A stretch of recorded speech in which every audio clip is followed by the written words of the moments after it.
All right, I'd like to call the meeting to order. We will start with the Pledge of Allegiance. Allegiance to the flag of the United States of America and to the republic for which it stands, one nation, under God, indivisible, with liberty and justice for all. Roll call, please. Kristen Cambenzi, Here. Jennifer Ray, Here. Jason Zadunik, Here. Jennifer Cliff, Here. Cheryl Maddox Smith, Here. Cassidy Thomas, here, Eric Smith, Here. Okay, and I would entertain a motion to approve the agenda. Make a motion to approve the agenda. Second. Okay, motion made by Mr. Zadunik, supported by Mrs. Cliff. All those in favor? Aye. And moving on to the superintendent's report. Thank you, Mrs. Cambenzi. Appreciate everybody coming out tonight. Bothell for hosting. I have a few people to invite, and I will as we go along. But first, I'd like to introduce Mr. Rico, principal of Bothell Middle School, who's brought some of his staff, and will give a presentation to start us out. Thank you, Mr. Rico. Thank you, Mr. Sedgwick, and members of Board of Education for allowing us to host it tonight. We know that the agenda is quite full, and so we will begin our presentation right away. So we're excited to share several updates about Bothell and things that are going on with our staff and of course our students. So at that right now, I'm proud to share some with Mr. Beecher and Mr. Lewandowski. I think right now we are going to be going to Bay Cliff next week, and there's lots to talk about Bay Cliff and what it entails.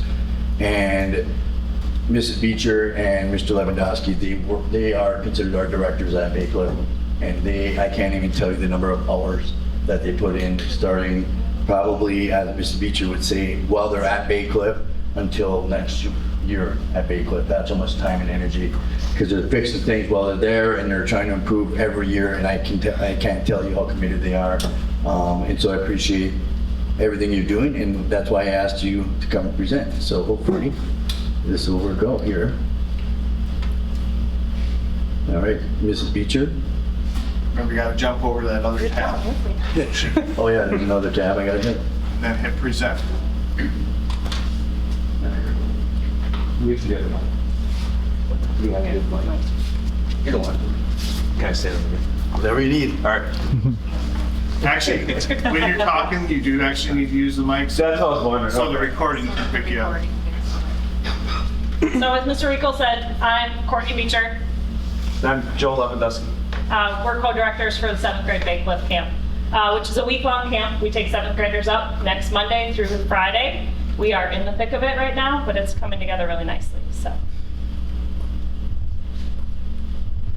Well, this is our, 53rd year of the camp. So with the one bump obviously being the COVID year, we were able to bring those 8th graders up the following year for a couple days, not overnight. So we have been able to bring up every single class of students through Bothell Middle School at least for the last 53 years. The mission of this science camp is obviously to provide the students with this outdoor educational experience. I like to always kind of consider this to be kind of a part science camp, part summer camp, where we provide opportunities for students to experience live action science, get a chance to experience nature outside here in the Upper Peninsula, and also kind of get that summer camp experience that many of them never really get. So we kind of combine those two things into a week-long experience that is a very memorable part of their school careers through MAPS. Most people you ask if they went through MAPS and you ask them one of their favorite things, it's normally Bay Cliff. A lot of people have really great memories of this week, which is why I think our staff has such a passion to keep it going as well as it is. We just kind of wanted to give you guys kind of a quick overview of what camp actually is. So like Mr. Lev said, it is a science camp, but we have a lot of different opportunities up there. So we get the kids up early. They have 4 different classes. Every kid that goes does have a science camp class. So it goes from ponds to the bog. We have animal encounters this year. And then we also have Basic species. thank you. Invasive species, which is pretty cool because we bring up the DNR and they do sea lampreys and stuff with them, which is really neat.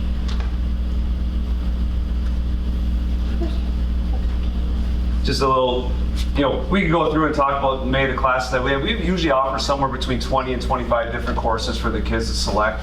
They have to take a science class, then they essentially get to pick the 3 others that they'd like to take. And we have a lot of classes that range from athletic sports classes to your typical summer camp classics like archery and canoeing and camp cooking. And then we have other science classes, such as we have an engineering class. This year, the Michigan State 4-H Extension is going to come up and do some robotics with us up at our camp. We also have some other additional science classes that we do. So it's a wide variety that the kids pick from, and we're proud to feel like that every kid has an opportunity to take something that is in their best interest and gives them something that they like to do. So just a little small tidbit there with the photos. To make camp happen, we have to have a lot of volunteers. So we take about 15 staff members from here. We take about 35 to 40 volunteers to be counselors, and then we also have additional volunteers that come up, anywhere from like 10 to 15 kids or adults that come up and volunteer their time to teach different classes and provide different opportunities for the kids in all these different classes, from the Apple Tech, which is new this year, to structural engineering. And so we got a little bit of everything. So Yeah, we have this year the 906 Adventure Team's going to come up and do programs with the biking for kids. They actually bring up bikes and provide bikes for kids that don't have a bike to be able to bike the trails. We've also, the Michigan State 4-H Extension, we've had the National Weather Service come up before and do stuff. The conservation districts come up. So actually in that invasive species class, the kids learn about invasive species, and then they go around the Bay Cliff campus area and they actually help pull wildlife invasive species from the camp. So some service projects that we like to do to support Bay Cliff also. So the classes are always important, but also giving them that summer camp experience is really important to us. So we do a lot of nightly activities. Some of these have been around, I think, since the first year of camp. With like Instincts for Survival is something that I say it, and pretty much every person who's ever been there is like, yeah, I remember that. That's when we played the big game of tag. There is science related to it, though. It's the whole idea of like the predator and prey game. We do have a counselor hunt, Cabin Wars. We're trying to build community day one so that they're comfortable up there and enjoying themselves. We do have a dance, which is, this is my favorite dance I think the kids get to go to in their whole school career, because there's no electronics. So they get to go up and just be kids and dance and have fun, and there's no other distractions. Plus, it's the only time their entire class, the class of 2033 or 2030, whatever they are, gets to just be by themselves. So that's really cool. And then we do skits, and then we do scary story night. So they get a little bit of everything in the evening. Along with that, we, a couple years ago, brought the idea of s'mores. And so we actually bring certain cabins down and they get to hang out and make s'mores and just kind of listen to music and chill out around a campfire, which anybody who's done that knows how wonderful that is. And they get to do it with their peers and a bunch of really cool counselors that we bring up there. So, and us, we get to do that too. So. Yeah, and if I want to plug one more thing, I want to emphasize the part about no electronics, and that's kind of one of the beauties of the week is we provide, we don't allow electronics up there. So they're not allowed to have the phones up there or any smart devices. And it's a very scary thing for the kids at first, in a lot of ways. We've learned over the years that Snapchat streaks are very important to them. So we've actually had some kids that are very nervous about going because of being away from that social media. And almost always by the time it gets to the end of that week, those kids are coming back to us asking if they can go back again next week, because they realize like being apart from that for a little while was very liberating for them. And so that's why one of the many reasons why we love doing this camp every year. It's a chance for some of these kids to disconnect when they're not really given opportunities to disconnect for such a long period of time these days. So that's a big part of our camp also. We did put together a website this year. If you are interested in looking at anything else, this just kind of has our forms, some of the information that we have. So again, we do ask for help along the way, but for the most part, it just kind of gives you an overview of camp, how long camp's been going on. It also has the same presentation that we give parents and then the students, so they have the information if you're looking for anything else like the camp store or some of the other stuff that we do throughout the week. And then obviously all the forms and information. Because we go for the amount of time we go, we have to be a state licensed camp. So we have an inspector come up, he actually works with us all the way through. We have to get a license, we have to follow all the state rules and regulations as if we were running a summer camp. So we don't just put a quick camp together, we spend a lot of time dotting the I's and crossing the T's, because there's a lot of things that have to go into it. And so we bring up some amazing counselors, and I actually have to plug the fact that we have counselors come back every year and say we want to do this because of our experience that we had in 7th grade. This year was a little weird because the students coming back as seniors were our COVID year. And so a lot of them actually during the interview said like, I'm being kind of selfish. I want the experience myself. And we were like, please come back because you deserve this experience. So hopefully we can get them back. We have some counselors that have come back for 4, 5, 6 years because they want to keep giving back to this program because they have as much fun as the 7th graders, if not more sometimes. Sometimes I wonder who's actually having more fun, but they have a blast. So it's a great full circle opportunity for teachers, the staff, the students, the counselors. It's all kind of a really nice way of wrapping up the school year. And then there's some pictures here. Yeah, then there's just a pair of questions. You guys have any questions about Bay Cliff or anything that you've been wondering or anything we can answer? No, my son, because we homeschooled up until high school, my kids did not. This was one of the negatives in their lives. And, but the oldest was a camp counselor. It was like the highlight of his life kind of thing. And also kind of made him go on to doing more of that type of stuff. So it really sets a foundation. We love hearing that. Yeah. Really do. And one of the nice things too is for a lot of these kids, like they get to experience what Bay Cliff is and the missions of the camp throughout the year, especially in the summer. And so over the year, we've had many alumni that have gone on, were campers for us that have gone on to work for Bay Cliff. In fact, right now, some of the people that are overseeing our camp on the Bay Cliff end were campers for us years ago, or counselors for us. So it's a very helpful thing for Bay Cliff as well. So we're just, we're happy to see it going. Thank you.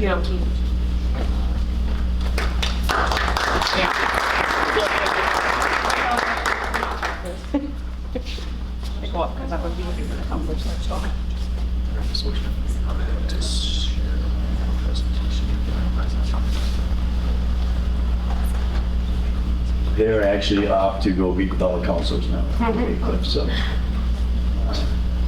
So I'm going to continue.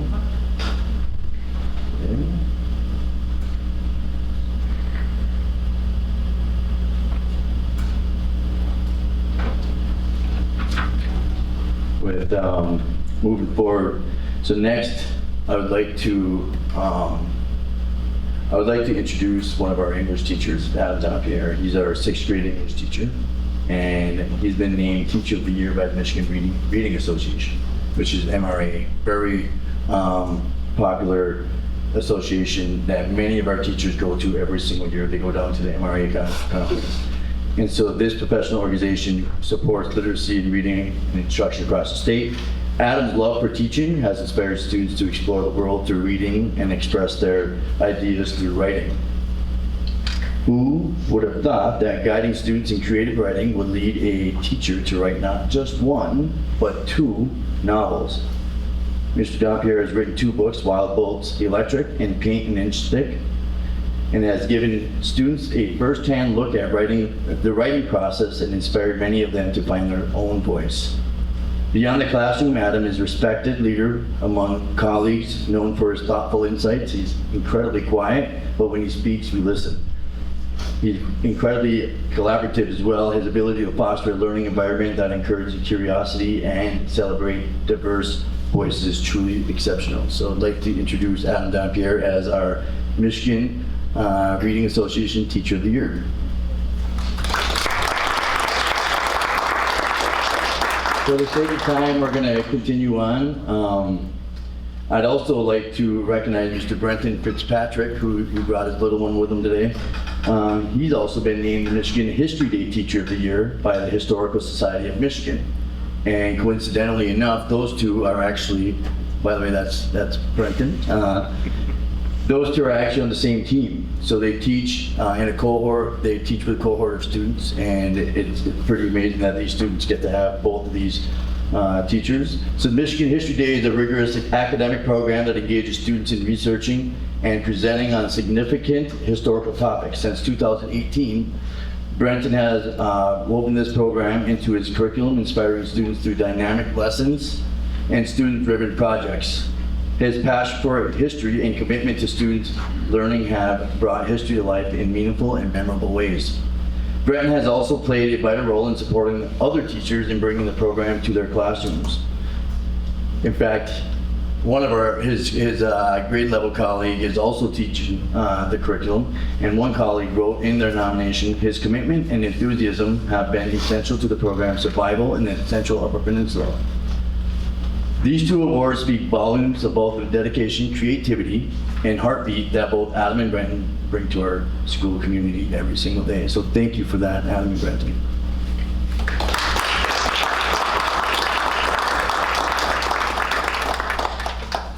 So, as part of what I'm going to present, it's about an initiative called Squabbles. Many of you are familiar with this, as I know Zach has talked at length about this. And as an administrator, I from day one, I have stressed the idea of building relationships with students and how important I feel that is in order to create a foundation for learning. If students feel safe coming to your classroom, feel safe coming to the halls, they're gonna come here and they're gonna, we talk about absenteeism, they will wanna be here, they won't wanna be absent, they won't wanna disappoint. Again, the culture of is the foundation, the positive school culture. So the idea is to improve academic outcomes by creating a welcoming, safe, and inclusive school environment for all students and staff. This is what we've always strived to do. Students learn best when they feel safe and are supported. Culture, again, is the foundation for academic success. So why do we focus on culture? Academic growth is deeply connected to school climate. A safe, inclusive environment increases engagement, resilience, and learning. Culture is not a program. It is created daily through consistent intentional actions by every adult in the building. We talk about the idea of understanding the whole child, and this goes back to Mr. Sedgwick pointing towards collective efficacy, talking about MTSS, understanding the child, talking about how you talk to that child, your tone of voice. We discuss those things amongst the staff and how important it is that these kids, although they might be in middle school, do understand what it's like to be talked in a positive or negative way towards you, and ultimately whether they feel safe or unsafe in your classroom. So why are we doing squabbles? We've been doing this, I feel, very well as a staff. I feel like we've been really trying to build relationships as a staff. So why are we doing squabbles? Well, there's a narrative out there that there's a lot of things going on about that we weren't necessarily hearing about. So we thought we were doing the right thing. Every year, we meet the kids throughout the year. These are the things, exceptions. You see cafeteria, be respectful. We talk about that with the kids. We talk about how to be respectful towards each other, how to walk appropriately in the hallways, what to do if somebody's bullying you. But unfortunately, we weren't hearing things. We weren't hearing things about, we would tell them, these are the avenues you could take if you're feeling like you're bullied, such as, you don't have to get up, come in front of the whole class and say, this kid's bullying me, or this kid's teasing me. We understand that kids don't want to be known as a snitch. And so we've given them different avenues. You can email a teacher, somebody you're comfortable with. You can email one of your counselors, your administrator. But we weren't hearing it. And so clearly there was something that we weren't doing that we need to do better. And so Squabbles gave us a structured and proactive conflict resolution tool we can use to teach students how to navigate conflict with empathy and communication. It emphasizes skill building rather than punishment. So when a kid is in a squabble, we actually have a form that they fill out instead of going directly to, because again, kids weren't coming to us. So instead of going directly, or recommended that we go directly to the administrator, obviously there's things that they gotta come to us right away, right? We encourage that. But there's gonna be situations where they're kind of bantering back and forth with a friend and they're not sure how to handle it. And so they ask for support. But basically what they do is they go in, they fill out what's a Squabbles form. And within this form, it's a self-reflection process that they're going through. And when they're doing this, they're asked specific questions such as, do you need an administrator or a teacher to step in and have a conversation and mediate this? And oftentimes it's no, they don't need us, because as they're going through this, they're kind of figuring it out themselves. Because what's happening is we're empowering the students to communicate, self-regulate, and resolve peer issues constructively. And throughout this whole process, we've trained the staff and faculty. So not everybody's trained, but all the teachers are trained. There's parent training videos that we just distributed. We have lessons with specific themes that we focus on every week. There's 24 of them. There's professional development, video training to rethink bullying, video training on how to intervene when aggressions occur, there's teacher guides. So this is something, so when we start something, and anybody who's in education would understand that if there's a new initiative that's going to require more work on the teacher, it's likely not going to be implemented as well as we want it to be. So there's actually teacher guided lessons for them, so they don't have to create anything, they just have to teach it. So again, there's 24 videos covering topics such as resilience. There's what's called the Golden Rule, which is actually a really interesting. It actually, this video went viral. It talks of how to handle verbal insults, physical aggressions, fear, intimidation, social exclusion, and rumors. There's discussion guides for each lesson, activities guide for each lesson. So there's actually an activity where there's role playing involved within the classroom, which involves, gets the kids engaged. When Jeff Bealey, who was the creator of this, came and visited us, we had extra time for him, so we asked him to go to the local elementaries. He was able to visit Great Rat and also Superior Hills, and I can tell you right now, the kids absolutely loved him, and he's really funny, and he is. They're looking at having him be involved with the elementaries. We also hosted a game night where it came in, and many of the elementary kids that were there came in and visited with their parents. We had a game night to just go through really some of these lessons, what it looks like, how to solve some of these problems. For the sake of time, I'm not going to show this video, but if you ever have a chance to go and watch a video, go and watch what's called the Golden Rule. I'd be willing to bet many of you have seen it. This went viral years ago, so when we did a training, I kept telling myself, why does this guy look familiar? And it came back to this. And by the way, when we did a training, it was a virtual training, and if you've ever been in a virtual training, it's not very fun. And I can tell you this was by far the best virtual training, and the teachers would agree. It was well worth it. The teachers loved it. So ultimately, a strong culture leads to a better academic outcomes. And we've seen that within our scores. We've had increased engagement and motivation, more resilience in the face of challenges, improved behavior and classroom focus. Are we still getting write-ups? Absolutely. We're still getting write-ups, but they're different. They're different write-ups. They're more, let's have a conversation. Let's talk about how we can fix this and move on. And higher student competence and achievement. So I just want to say that your support, it means everything to us. And I appreciate Mr. Cedric in working with us, and we're continuing to build an environment where students can thrive both academically and feel safe, valued, and supported. So thank you so much for your support. That's all I got.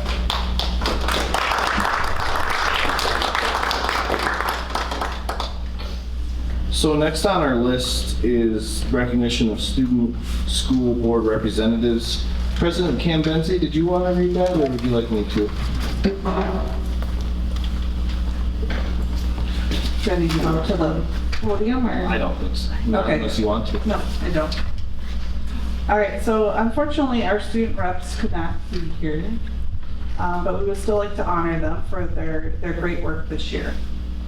So thanks to our student school board representatives this year, Caleb Chipolewski and Nate Wood. Both Caleb and Nate are Marquette Senior High School Student Council Ombudsmen. Caleb is the son of Jill and Jamie Chipolewski and is a senior at Marquette Senior High School. In addition to serving as the Student Council Ombudsman for last year, Caleb is also a member of the MSHS Newspaper Club, the MSH Golf, Soccer, and Track teams, and participates in the MSHS Intramural Basketball League. Outside of school, he enjoys playing the guitar, fishing, hiking, and spending time with family and friends. He has been on the 4.0 plus honor roll all 4 years of high school, was a student of the week his freshman year, and was nominated as the Kiwanis Athlete of the Month. Caleb plans to attend the University of Michigan next year. Nate Wood is the son of Vicki and David Wood and is a junior at Marquette Senior High School. In addition to serving as the Student Council Ombudsman for the last year, Nate is involved in chorus and fine art events during school. Outside of school, he loves to ski, play the guitar, and sing. He is a member of the National Honor Society and the NSHS Honor Roll. He is starting to think about college decisions this summer as he goes into his senior year. On behalf of the school board, I would like to thank Caleb and Nate for their invaluable input they provide at our meetings. So thank you so much for those students for being a part of our board. We greatly appreciate it.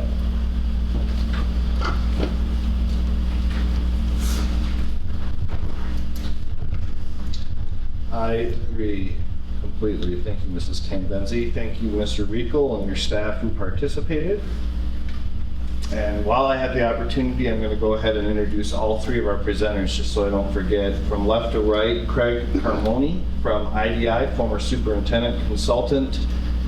Travis Hongestow, IDI architect, and Isaac Roberts, who works for GEI as an engineer. And we have partnerships with both IDI and GEI, ongoing partnerships that you'll hear me allude to, even if not directly referencing either of those companies or the representatives that are here tonight. But thank you all for being here. So I made my presentation, I whittled it down multiple times. I went from probably 30 slides to 20 to 10. I've got it down about as much as I can. This is part of a presentation that I've given, a slightly revised version of a presentation I've given multiple times over throughout the community, service groups, commissions, boards, etc. And the board has heard me speak about some of this material before, but today what we're going to do is we're going to really hone in on infrastructure. So anytime I present, I always want to make sure we're grounded in our strategic plan. We stay centered on that focus, and we will be tonight as well. Even though we're really targeting infrastructure, it's all about students. It's all about student achievement. Our strategic plan is very intentional about keeping our district mission, which is in the middle, our focus on all the different groups, and there are 6 that are working together as part of that plan.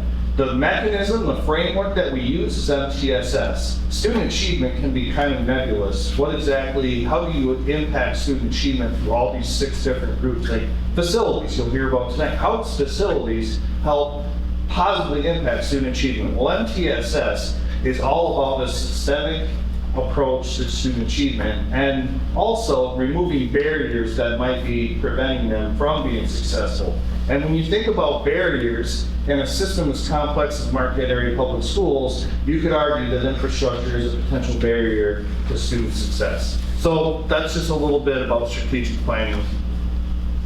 Another framework that I use is my safety infrastructure programming PowerPoint. It's the same acronym as our school improvement plan, and I think it's a nice way for me when I'm talking in groups such as this to again, recalibrate our efforts on what really matters. And when you look at student achievement, when you look at MTSS, removing barriers, when you think about safety infrastructure and programming, I've got Maslow's hierarchy of needs. I think we can all agree that those basic levels, physiological needs, safety needs, are primary in order for students to be successful in school. And you're never going to reach those higher levels of achievement, self-actualization, and Maslow's hierarchy of needs if they're not being fed, when we have free food. If they're not in a safe environment. You heard about positive behavior intervention and support from Bothwell just a little while. You think about Bay Cliff and that type of environment, that nurturing environment where those basic needs are being met, the feeling of belonging, the feeling of being in a safe environment where if something goes poorly, if there's an emergency, there's processes in place that there's going to be a safe, there's going to be faults, there's going to be mechanisms in place that are going to allow those students to feel comfortable even when the situation might be a little stressful. So safety infrastructure programming, when you think about Maslow's hierarchy of needs, again, the most basic level of success for students is safety, and that's why I kept my safety slide in there. Not only did I keep safety in there because it is a basic level of support needed for students to reach any type of achievement, but also because it's very much related to infrastructure. If you look at this list, we have invested significant dollars into safety. We've targeted grants. We've put our own money into safety. We've worked incredibly diligently, and when you walk around whether it's the new doors and the Vigilance system, which is the electronic card reader system in this particular building. You walk across the field and you see the new PA systems. If you're in a bus or you're walking along with an administrator, you see new radios where we can communicate district-wide. We recently did a district-wide drill. I had the chief of police and the chief of our fire department sitting in me in this building in what was a simulated incident control where we had maps, which you see listed here, and we had radios, and we had our camera systems running with our partners over at NFU and their police department monitoring cameras. We were able to simulate an event with multiple departments. We were able to put this building in a lockdown, our entire district either in a lockdown or secure mode, communicate much more effectively because of the radios, see what we were looking at through cameras and maps, and I believe, well, not believe, in my experience in education, I have a unique lens. It's one of the most powerful exercises I've been part of. So anyway, safety. Very much related to infrastructure. And as we go through tonight, you're going to hear more about infrastructure than any other topic. We brought our guests here, the ones that I just introduced for this very reason. I mentioned the partnership with GEI and IDI. I talked about our projects that we've done recently. I'm not going to read them to you. There's been many. This summer alone, $3 million worth of projects that we have going on. We have the Shires Planetarium, we have more playgrounds going in, we have the alternative school and its college and career readiness program, along with its front door or their curb appeal or their front entrance, which is in severe need of improvement. The roof at St. Knoll, PA systems I mentioned at the high school in St. Knoll, that's really expensive, by the way, building as large as the high school and an HVAC unit at the high school as well. $3 million worth of projects, and you'll hear me talk about the sinking fund, which is about $1.3 million a year. There's a discrepancy. I listed some recent projects on there. I don't need to read at you, and I know it's hard to read, but just know that we're covering every area, every building, heating, cooling, we're hitting safety hard, roofs, we're hitting parking lots, but just with limited resources. We have over 750,000 square feet at Market Area Public Schools. You do some quick math at $100 a square foot, which is probably pretty conservative, to just update 750,000 square feet, that's $75 million. I want to mention the statewide infrastructure study, which is listed on this slide. We've been doing these internal audits for a while. Recently, the state of Michigan, they contracted with some larger firms. They conducted a statewide infrastructure study. $22 billion they found of critical, keyword critical infrastructure needs throughout our state. They told Marquette Area Public Schools we had $100 million worth of critical infrastructure needs. Well, thank you very much, State of Michigan, for letting us know. We actually had that same number from our own internal audits. But begs the question, now what? That's public. That $100 million is public.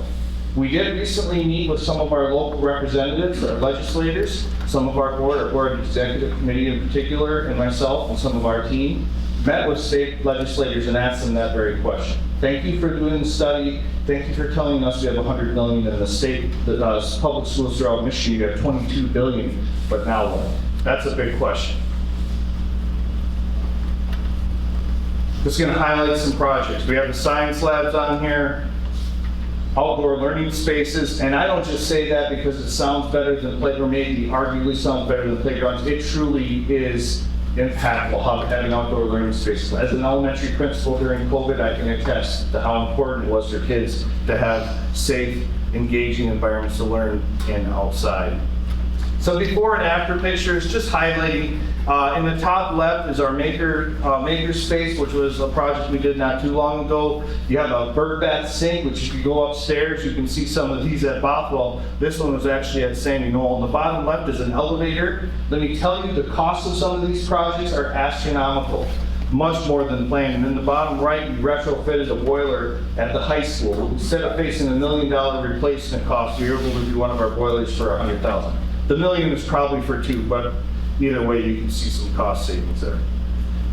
A lot of projects that have already been done. There's a parking lot on here, our security features, some security features with our new doors, our PA system. You can see the auxiliary gym on there, some ADA compliance and safe drinking water. All related to safety and going back to Maslow's hierarchy needs, all necessary for kids to be successful.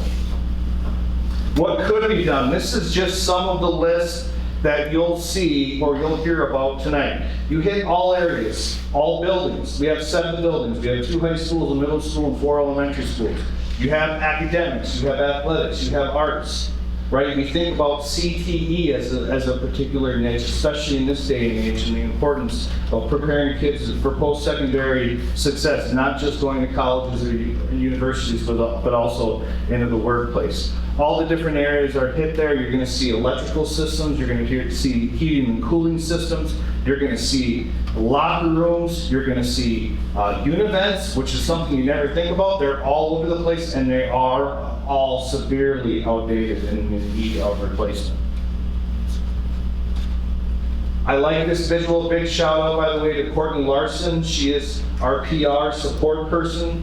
We don't have her for a ton of hours a week, but she does great work, and she makes a lot of these slides for me. Her specialty, one of her specialties, is using an image to express 1,000 words. And I need that because I try to be really efficient in these presentations. But you can see the imbalance. This is just this summer. $3 million worth of projects with a $1.3 million sinking fund. And that's relatively consistent year in and year out for us as far as the amount of projects that we're doing. We're using capital projects, which is essentially like a savings account that we've used to help with infrastructure. We're of course using the sinking fund, which is right now is completely depleted. We're trying to rebuild that. And we're also applying for grants. Mr. Lampman has applied for multiple grants as of late, and we have definitely targeted grants in our 4 years together thus far.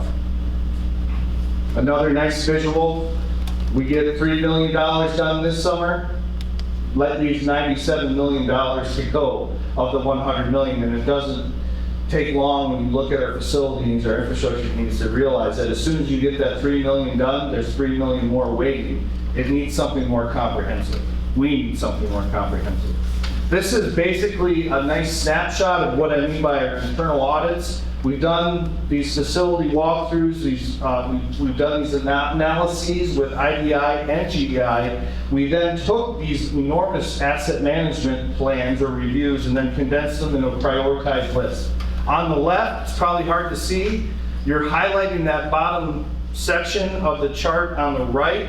On the left is that bottom section blown up. The 60 million is what we consider the bare bones must-do projects, a prioritized list. And then next to that is roughly 50 million. Those combined get you 100 million, which was our own internal audit. Again, that was separate from the state of Michigan infrastructure study. I'm really trying to move fast so that we can leave lots of time for our other presenters. This is the result. This is the statewide infrastructure study, just highlighting a couple key points. The 102 million was the cost of repairing critical infrastructure. Again, an outside party contracted by the state. And then next to that, 346 million, that was the cost of replacement that they determined. And then they determined that repair was much more cost effective than replacing.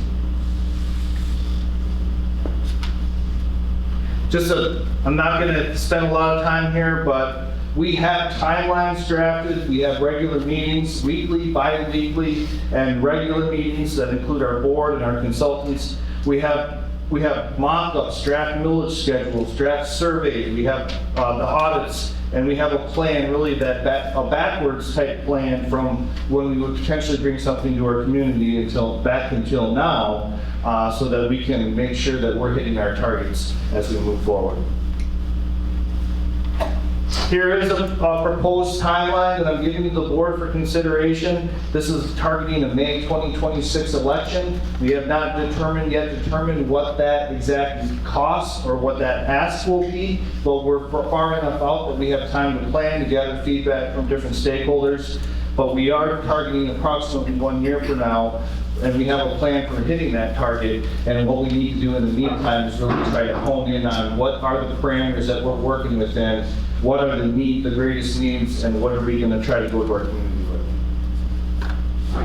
Just a real brief overview of how much it will cost. 1 mil is 1,000th of your taxable value of your property. Your taxable value is generally about half of your home's value. An easy way to do this is take a $200,000 home, at least that's what the market value is. You divide it by 2, you get, excuse me, not 200,000, I have 100,000 on here. So a $100,000 home, pretty rare in this day and age, probably an extreme example. But a $100,000 home, the taxable value is half of that. 1 mil is about $50 per year.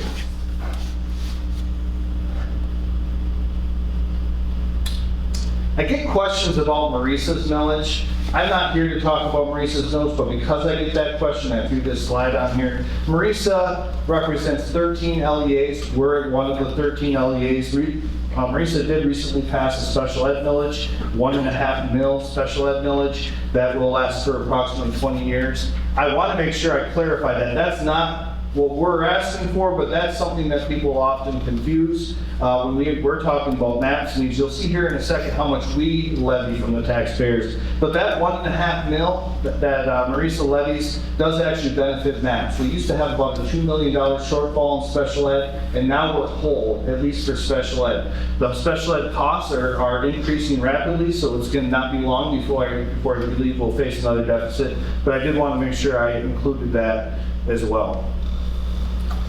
Couple of graphs that shows comparisons amongst public schools in our area, millage rate comparisons. Here's one that's targeting the districts that are in closer proximity. I know it's hard to read. Gwen, Nishwaming, Negaunee, Burke Township, Superior Central, etc. You can see just at a glance, even if you can't read the numbers, Marquette has levies a very small number of mills as compared to our neighbors. Less than 1.5 mills overall. We have a sinking fund that's a little less than a mil, and we have a bond that's that we're paying on that lasts until about 2031. That's about 0.38 mils. Less than 1.5 mils. The state average is about 4 mils. Here's a broader picture, a larger region. Again, we highlighted Marquette, circled it. I know it's hard to read the print, but I think you get the idea just from the picture of how we rate compared to other public schools. Okay, that was about as abbreviated as I could make it in order to hit some targets in my presentation. I'm next going to turn it over to Mr. Hongeso from IDI. So if you want to share your screen, that would be great, so that as you present, we can pick you up. And yes, please turn your mic on. Thank you for the time. We'll have some time for Q&A before it's over.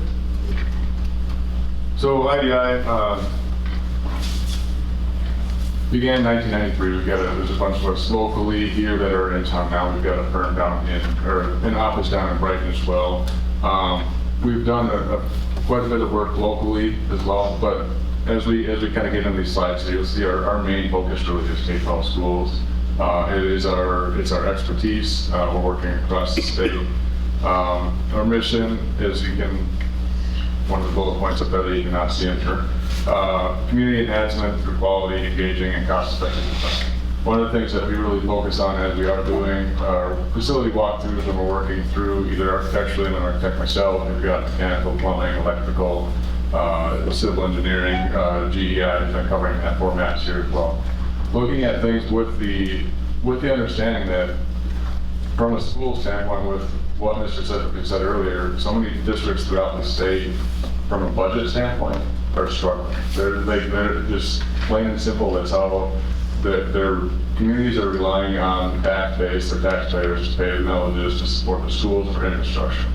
The school, I think what a lot of the public doesn't really understand is that general funding, the funding from the state, is supposed to go to staff, teachers, programs, like to directly benefit the school. So the infrastructure really is lacking from being able to fund that.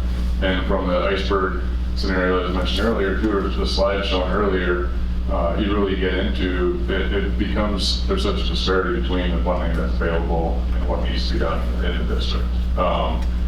Again, the majority of our office is up here in Marquette. We've got everybody in-house. It really allows all of us to know and go through the buildings and really see, work together, walk down the hallway, chat with our colleagues, and really come up with thoughts, ideas, and a great understanding of what we're seeing, what needs to be done, to be able to bring that into our work. As Mr. Sedgwick had mentioned, Travis, the president and architect with IDI here in town, Greg's a former superintendent downstate, superintendent of the year at one point actually, so he's been around really kind of getting through a lot of the understanding, and even though when we're architects and engineers, knowing and seeing from an expertise standpoint what we're doing when walking through a building, having Greg on board is such a valuable tool. He's been through it with communities, he's been through it with other districts, and knowing how and what can be either things to watch out for from a standpoint when you are looking at it, it's bonding or that sort of thing. And he can really start to get into some of those items a little bit more when we talk into some of the timelines and that sort of thing. Teamwork, process, mission, and I think just history in general from our an overview of what we kind of bring to the table. You can see the team, sort of see again. Nathan Klisch is a local up here as well, structural engineer. Brett Dubras, electrical. Brian Couche from our civil department. Again, we usually, even if we are doing additions or anything like that, we'll have a civil engineer in-house.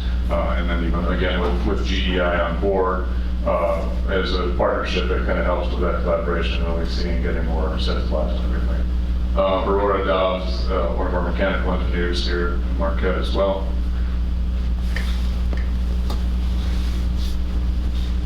This slide to me I think is powerful. I think anybody can come up and say that they're an expert in something, but unless you actually have proof of that, it can be difficult. The list on basically 2/3 of that slide here in Allegato, the state of Michigan, those are all school districts that we've worked with through the history of the firm. So since '93, you can see we've got a cover from Ironwood, Bessemer, up in the Copper Country, east into the UP, central UP of course, down to Wyandotte, Thumb, Alpena, all over the state. We've been through a lot of the projects. We see a lot of the communities, work with a lot of rural communities, smaller towns, and really bring a lot of knowledge and history to the table to be able to kind of look at what's worked for some districts, what hasn't.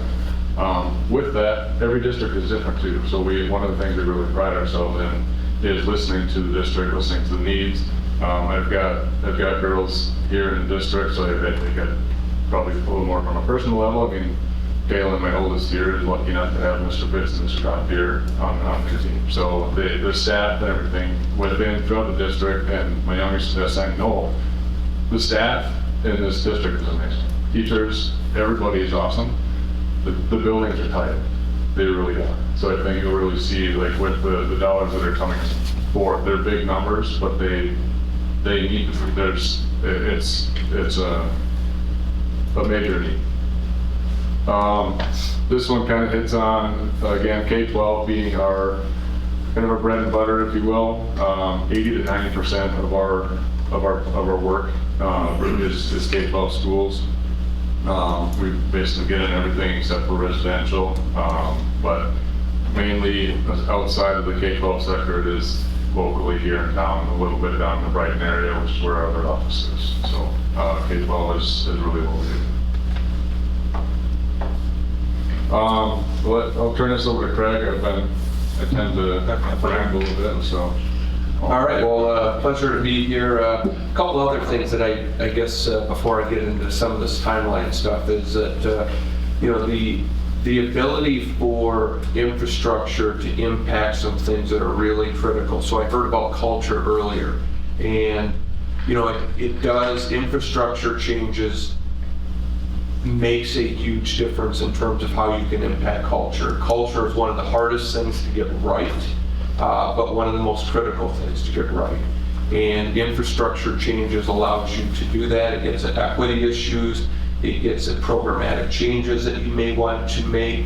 So there's so many benefits of being able to have that be a part of your future vision for your district and for your students. So, you know, it is a pleasure to be part of something that could have an impact on the lives of so many young people. And that's still what drives me as a retired educator. So when it comes to the timeline part, I've shared some timelines specifically with the district. Just going to give a quick overview though at this point of what some of those timelines entail. So, you know, you're kind of at the point right now where you're developing scope, making, you're in the information gathering stage right now of what you're going to do moving forward. So you've got some information in terms of some numbers, some financial information that will be shared. All of that is important, but then you're still going to have some decisions on how you're going to narrow down that scope, the process that you're going to use to narrow down that scope. You know, so there's that information, and that time period is really what you're going to be doing over the next few months going into the fall. The fall now means that you're getting into the stage where are we actually moving forward with this? You know, still gathering information, still narrowing scope, but now you're going to be making some decisions along those lines. There's some information that you're going to be hearing tonight, all your financial information, so you'll have some decisions to make in terms of if you do go forward with a bond, or you're going to go qualified, non-qualified, and that will impact some of your timelines. So the board will have some decisions to make along the way as well. You know, whether, you know, from the financial impact that you might have, the scope, and a lot of those things are final decisions that the Board of Education will ultimately make. There may be recommendations that will be made to the Board of Education, but ultimately the decisions are going to lie in terms of what this looks like with the Board of Education. And so, you know, our part in this is to provide you with the information to allow you to make those informed decisions. And you've got a great leadership team to assist you in that process. So ultimately, we're kind of shooting for having things wrapped up by the end of this calendar year. So, you know, that really is giving you just over 6 months, 7 months at this point to do that. And if you're then going to continue moving forward with the process, you're going to be getting information out to your community, you know, sharing that information about what the financial impact is going to look like, what this project is going to look like in terms of that scope, informing your community, informing your voters, and ultimately the goal of getting those voters then to the polls and asking them the question if they're going to support this. So, you know, at this point, we are, you know, if we're looking at a May election of 26, you're a year out. But a lot of the heavy lifting is going to occur between now and the end of the calendar year. So while it sounds like a year is a long time, at least a third of that will be getting information out to your voters. Another third or more is narrowing down your scope. And the other third of the year is getting to that point right now in terms of making some of those decisions on how you're going to proceed moving forward. So, you know, just kind of breaking that down for you. But we've got some detailed timelines that we've shared with the district, and you know, that's part of our support along the way with this process.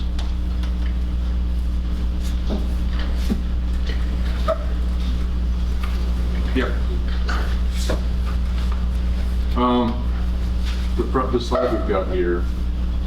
The slide I've got here, part of the process that we had kind of gone through, we had gone through each of the buildings with everybody, each discipline from the office going through, and we see each of us looking at different items. As we look through that list, which I think as we kind of look further down the process as far as narrowing down scope and narrowing down what is the amount look like. Mr. Sedgwick alluded to that earlier, that there's, generally speaking, we've got a $100 million list. We've got a $100 million list from the state. They're not the same. The state infrastructure study was not the same. We had done 50 or 60 of those districts across the state with that study as well. It was really a more kind of a guided study on, I would say, safety and energy efficiency. So there's items that were in there. They're very kind of a checklist. You're going down the checklist, and the couple of larger firms that were spearheading it from the state standpoint had come up with that. So that comes through that when we're going through and having a bit of some of the knowledge of the district itself too, we're looking at beyond those. Obviously safety and energy efficiency are huge. We're looking at barrier-free, ADA accessible issues. I think restrooms of the district are one that is very extremely lacking. So we're seeing those type of items. We do see some of the programmatic type items. If we're looking at CPE, if we're looking at the arts, we're looking at band, music, athletics. There's so many different parts and pieces that we see. And with some of the work that has been done already too, on the list, the college and career readiness for the alternative high school is on that list. It's being done this summer. So there's parts and pieces that will come off of that. Sanding the old roof is on that list because it predates just by a couple of months whether or not that's going to actually happen and be able to happen. So those, to Craig's point, the list at this point is very fluid. It really is. Like when we had gone through just as a smaller group with Zach and Isaac and Jim and I and Lloyd on the facility side, looking at, all right, we need to take care of boilers, we need to take care of lighting and controls is something that's super, we're saving money. It's a quick payback for those type of items. But we want to hit the CPE. We want to look at Greater Barrett and Sandy Knoll, all high school, the unit vents there, the classrooms, those parts and pieces throughout the district are, as I mentioned earlier, very tight. Bothwell is the biggest, as we kind of get into the list, Bothwell has the biggest under. Looking at the learning environment up on the second floor from an open pod concept, and really looking at a modest addition to bring over here and be able to get that layout done in a way that we're able to kind of bring it up to current standards, bring it up to, we've got some areas for breakout learning, project-based learning, bringing in some STEM and STEAM, if there's some parts and pieces of that here. We're seeing districts incorporate that into the elementary school. High school is another big one. We have a lot of that within the bare bones list includes some program items as well. We're not going to be able to pass something. We're not going to get community support if we're just changing piping roofs or boilers. So we know and realize that it's going to take a lot more than that to really be able to go to the community and ask for support on something like that. We need to touch all the buildings, touch all the kids that are involved with the different programs, see what else needs to happen. But again, with it really being, aside from the addition of the oxygen at the high school and the additions at Spirit Hills and Cherry Creek, the athletic piece, the original buildings themselves really have not been touched. If you to walk through them, there's not a lot that's happened through the years. So, and I think it's evidence. I think it's really something that needs to be gone through. And when you wait that long, it's going to be a big mess. So, to Greg's point too, there's going to be decisions that need to be made from the board standpoint to really get an idea what's comfortable to go to the community with. Like, is it bare bones? Is it all of it? Say all of it. But if you combine both, if you talk to the state and our $100 million list, that list is probably closer to 150 to 200 million. It's not realistic to be able to go to voters with that, but it's got to be somewhere in between. I really feel like it is. To be the biggest district in the UP and really to try and kind of catch back up to where we should be. And I say we, again, I have a vested interest in it, and I'm not, I try to make sure it's separate, but we do bring the expertise into it as well. But it is something that being involved with a lot of things throughout the years makes seeing that it could be so much better. So, a few of the slides here at the end, there is just some examples of some smaller projects downstate. Durand, again with the millage that's levied within MAPS, there's districts that really are, it's the community support. This is down in Durand, the railroad center here for some athletics, field house. Some other cuts there. They are a bit more powerful with a larger screen, but the STEAM center down in Brighton High School, being able to bring in a lot of a lot of those newer technologies and spaces for the students. Again, we've got great staff here, great teachers, but creating those spaces to really up the game is. Brighton, again, kind of sake of time, I think I'm trying to run through these quick ways. Early childhood, elementary level classrooms, this is one of them downstate as well. We have the Lakers Legacy Center down there, large facility. We're seeing these pop up all over the states in the indoor practice facility type. And I think Lakers is about 1,300 students, K-12 in that district, just to give you an idea. Auditoriums, grand performing arts. The couple here, just to touch on quickly. This photo here is Westwood High School's media center. So I do have these last couple slides are some photos of our neighboring districts. I think not only keeping up with the state in general as far as what we're putting into the facilities and into the district, I think being able to keep up with the neighboring districts is huge. School of choice is a big thing. I mean, obviously Maps does a great job as well. We're pulling kids as well. But when you look at the neighbors looking at Nice and Nagani, big dollars just went into over at Westwood this past year, welding, auto lab, the CTE wing, large complete overhaul of their cafeteria at the high school. A few shots from Nagani here, their recent 2020 practice facility at the football field there.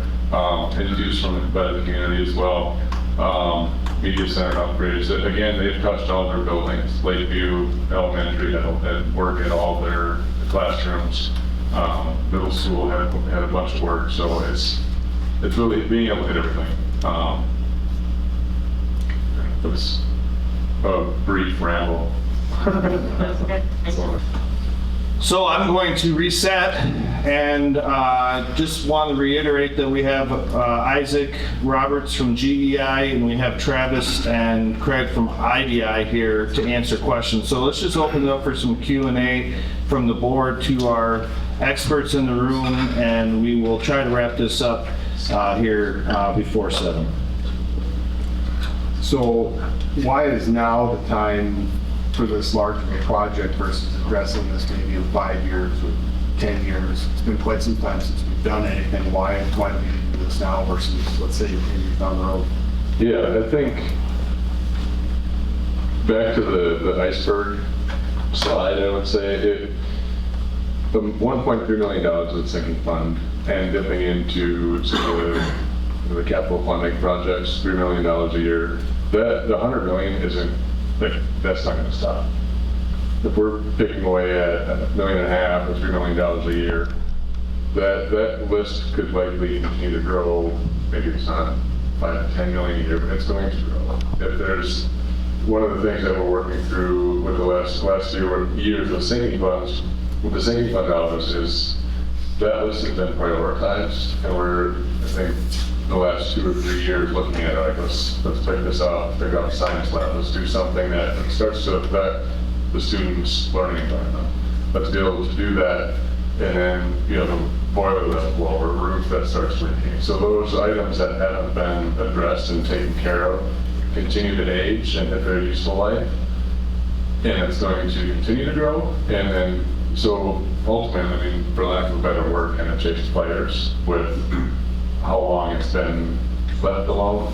I would figure that if you wait another 5 years, you could be potentially looking at 120 or 100. Again, between our list and the state's list, that's not, 100 million is not all-inclusive. That list is, like I said, probably more like 150 to 200 million as far as what could go into schools.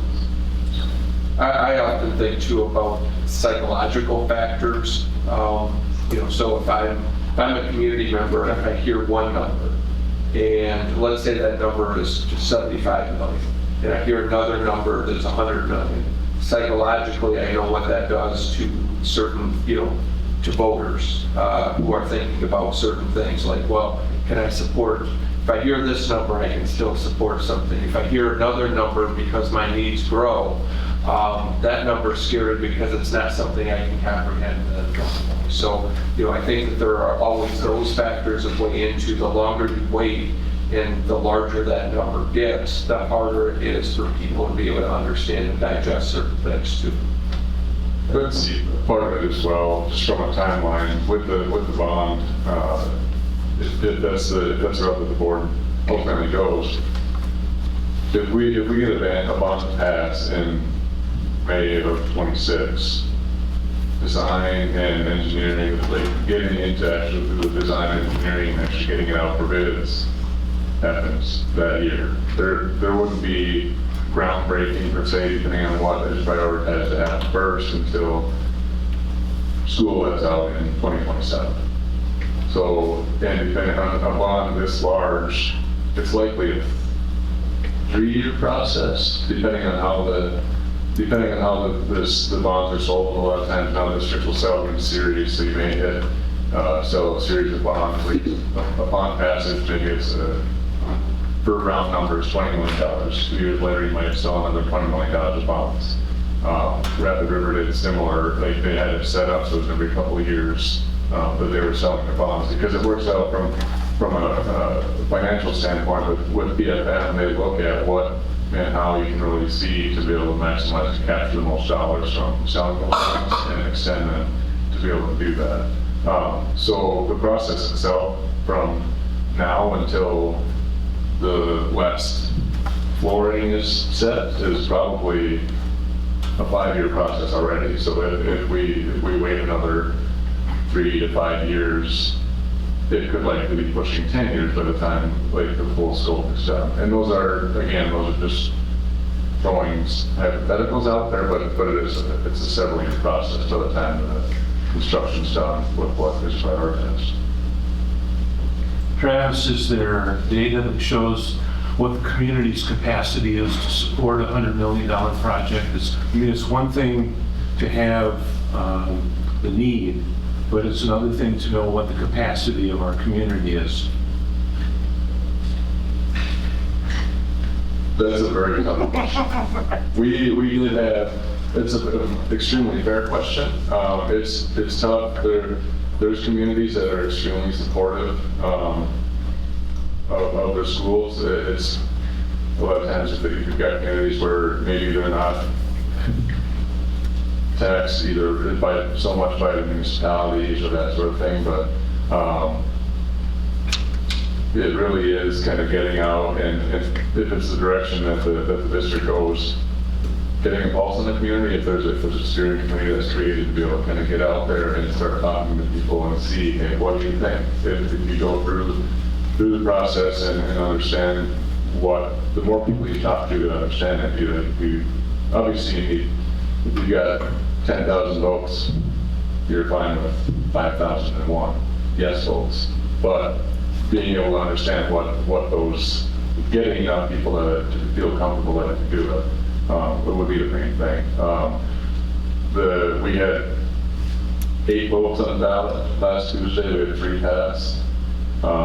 Across the state, there was, say, 1 or 2 increase that actually passed. Two increases in the state. I think there was a 0.4 mil increase at Charlevoix schools, and I want to say Central Lake had one that was about a 1.4 increase. So it was certainly not the numbers, but when we look sometimes at a lot of factors probably are weighing into things right now. So that's always part of the trying to figure that out as well, but there's often never a perfect time to hit all of those things either. So yeah, I think with that, there's a lot of uncertainty out there right now, just in general, as far as people are comfortable with voting for something. I think there's several village extensions, like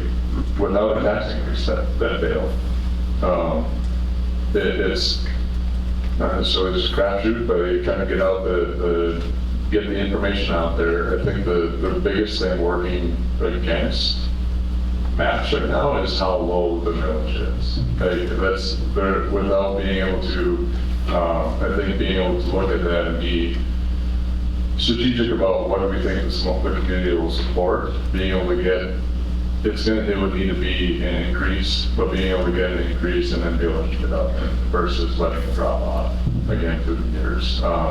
That's what gets really difficult when that millage levy starts to get too low, because then you can't get it. Yeah. That may be another question, but it wasn't my original question. Sure. I guess maybe I hear you say, maybe not, that because our millage points are so low, that it would behoove us to make sure that the community is aware of that, particularly as it pertains to our neighbors, right? Absolutely. I mean, if we are in fact as low as, I believe that we are, obviously, I'm not going to debate that, but people need to understand where we fall with neighboring districts and with the state. I would think that would be a huge part of the messaging. That messaging and also the understanding, to educate and get the understanding out there of how school districts are supposed to support their facilities. Okay, my next question is probably another somewhat impossible one, but as somebody who's lived in an old home that's constantly working on it, my husband and I had a joke that it's like a kid's book. I don't know if you read it here again, but if you get a mouse, it's right? So it just becomes bigger and bigger. When we look at these numbers and we look at it, we're in the sort of identifying stage as somebody who doesn't know anything about this, so it's probably a pretty ignorant question. What is, if you were to give an index of a surprise factor, I mean, how likely is it that we're going to get inside any of these smaller, as we bundle these projects, get inside something and be like, oh my Lord, we can't do anything with this, we're going to have to, There's districts that we've gone through, if there's a building we'll walk through, there's one recently, there was a building that we've gone through that, the loans were so bad that it was, right. There's no sense doing anything with it. I think the buildings within the Match District, there's, I don't want to say salvageable, they're fine, but they need to be looked at. For sure. Yeah. Okay, thank you. Well, I guess I have more of a comment of just being at owning buildings and doing this for a living, and knowing that the longer we wait, the bigger these issues are going to be and the more expensive they are. And that's just, we've been thinking this down the road. My concern is if we do wait any longer, that 100 becomes too. Because it really does. I mean, that iceberg, which is out of proportion anyways for the size of what should be below the water in the visual, there becomes a tipping point. And you do upkeep, but at some point, when you have to gut it even more than what you initially intended, those costs are just going to keep it. That's my concern of, just playing the time frame here as to when and how. We've already been punting this down the road, in my eyes. I mean, I walk around and for me, it's more, you have the bare bones for 60. What are the pieces that, really looking at what that consists of, and the fact that it touches on every school and every child is going to benefit from this. What then, if we do 75, what do those components look like? If we do 100, obviously we're doing the full package. But I look at these photos that other smaller districts than us have, and it really saddens me that we're not there right now. And but I'm excited that we'll get there because we should be there. And when I look at, as you talk about culture, I'm going to be the biggest cheerleader for this, because We do have incredible teachers, we have incredible community, and you see what NMU is doing. You know, they're about to put up 2 brand-new dormitories right on 4th, Presque Isle, and 4th. You know, we are behind the times here, not just a little bit, but significantly. And if we don't, I mean, I think our community will rise to this. It's exciting to see what we can provide for our students. But I really would like to be able to look at what that bare bones consists of, what additional pieces that we think are critical, that, you know, and we're gonna have to fill these gaps at some point regardless, so it is figuring out a time frame. But if we can hit that 75 mark, and then at what point do we continue? Because it's just, upkeep of brand new buildings is significant cost-wise, let alone ones like this. Yeah, I will, if I can, I'll kind of, just to give the board an idea as far as what's in the 60. Yes. I kind of just have some cliff notes as far as the first thing going through the 12 to 13 page document and all of that. Right. So Cherry Creek and Superior Hills are the new schools, even though they're, you know, original-ish. So they need, obviously, the least as far as from an initial funding standpoint, from our first go at kind of like a priority A type of list as far as keeping things up, bringing things up where they need, getting things set to last longer, but also hitting programs. So Superior Hills and Cherry Creek, some exterior doors, lighting controls. Every building in the district is classroom furniture. Apparently, it's so much more than your old traditional desk and chair with different collaborative type tables. There's so many different classroom furnishings out there now that are specific to elementary, specific to middle school, and specific to the learning environments in whatever facility it may be. So every building across the district, there's a good budget amount for every classroom in the district. Playground updates, upgrades was touched on earlier for both of those as well. Again, depending on what gets done in the meantime, could change that. Grave Red and Sandy Knoll, a little bit different story, both are much more tighter.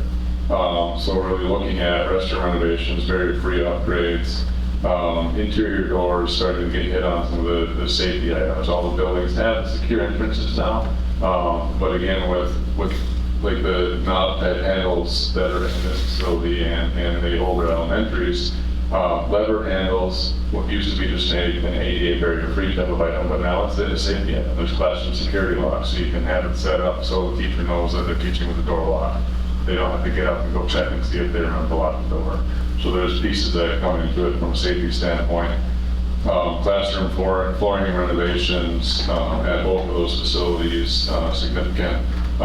Unit vents, as we mentioned earlier, additional HVAC and controls, both have large allowances for abatement. We're going to run into hazardous materials in facilities that are that old. Auditorium upgrades at Grave Red, looking at potential, there's things at both to really kind of upgrade the learning environments for the locals. Getting into Bothwell, again, as mentioned earlier, really gets a major overhaul of that on the list. The total for going in just from the priority A list is $22 million of the 60. So it's huge percentage of what's happening. From the last bond, it was loud and clear that there's this building staying here. So if that's the case, then we need to put money into it. We need to upgrade it. We need to bring it up to current education standards. Putting money into the CTE or putting money into the locker rooms here. So band and music, again, classroom furnishings, elevator modernization, abatements again. So a large overhaul here at Buffalo. All high school, again, restroom renovations, very free, interior doors, floor, ceiling, roof is there. Classroom classroom furnishings, lighting, unit vents, kind of a similar story as Great Red, and similar advantages and with a lot of the infrastructure with those, but again, hitting the classrooms. At the high school, again, there's a lot going on there. Locker rooms are in very, very needed upgrades up there. Music, CTE, restrooms, again, it's one of the probably largest facilities from a school standpoint and the largest lack of ADA accessible restrooms that I've proved that through. It's lacking big time. Waste and water piping is a big one. It's not something that's, the public's not going to see it, it's not flashy, but if that fails, there's a big deal. So I think it was not too long ago that we need to get a shut-off valve to the entire building. If it's from a leak, the city would have to shut it off up the road, basically. There's getting things updated like that. Gym floor, welding shop work, and kind of hitting similar items from those programs. Marquette Athletics and Bus Garage, the press box to be built, knocked down and rebuilt. So kind of reworking that. We need to do a bit of work over in Bus Garage, some flooring and abatement came up there. Broad overview with that, I think just from a quick thought on what still could be done, depending on what you add into it. Do you look at, I think on the list, from a priority standpoint, if you look at indoor package facility, is that something that it's from a square footage standpoint, we had like 24,000 square feet on there, and it'd be about, call it 5, I think we have 5.2-ish on there. That'll all be driven by program. Is that big? Slightly bigger than the guys. You had mentioned a facility like that the community then also You can. It really does. Like, all joking aside, it does depend. If they were shoehorned into what they built on their site. There's a district down by Ypsilanti that has a 300-meter track and an 80-yard football field. I don't think it's anywhere near that size. I don't know where to put it in the first place, but what it is, it really, as you start to see and massage those numbers and the needs from a district standpoint and understanding, it's like, all right, if it's a more modest track or a walking track, it's an elevated track, and allowing off hours access for retirees that would rather walk there than the mall, or like someone mentioned in ours last time. The dome is an option, but it is, like, if you've got an implements in right next to the facility that I can walk over. And that's not part of the 60. That's not in the facility, no. Yeah, so there's items like that. Technology is an item that could be really up there. That was not on the A list. I think there's good things with it, so it's determining what needs are there. Early child care was talking to potential. Holden just passed one in their recent bond. They're looking at a 25,000 square foot facility that was $8.75 million. They're also bringing in kindergarten to that piece, so I don't think that's larger than what I think what you guys would need to do. If it's something to look at, but maybe it's 4. So I think like narrowing down the scope and trying to understand what the district feels is important from being able to kind of sell it and what the community needs and so on. Are there any other significant from the additional 40 from this? I think once you start getting into the 40, there's other NEP upgrades, there's a lot of electrical upgrades, some other electrical upgrades that can be made. There's other, maybe switching over from steam to hot water, boilers and stuff like that, a lot more controls work. So there's still infrastructure pieces that are needed, but I think to the point earlier, if you're successful and you bring that millage rate up, you can maybe go back out again in 5, or maybe it's a 10-year cycle, and you can pick up 60 or whatever number you guys land on for this at 75, go back out again for refinance the bonds and take another 20. Start picking away at it to be able to keep up with those errors. And my last question would be, what's the average, is it 5.5 or 5.6 for state average millage? Is that I had it right around 4. 4 for the state?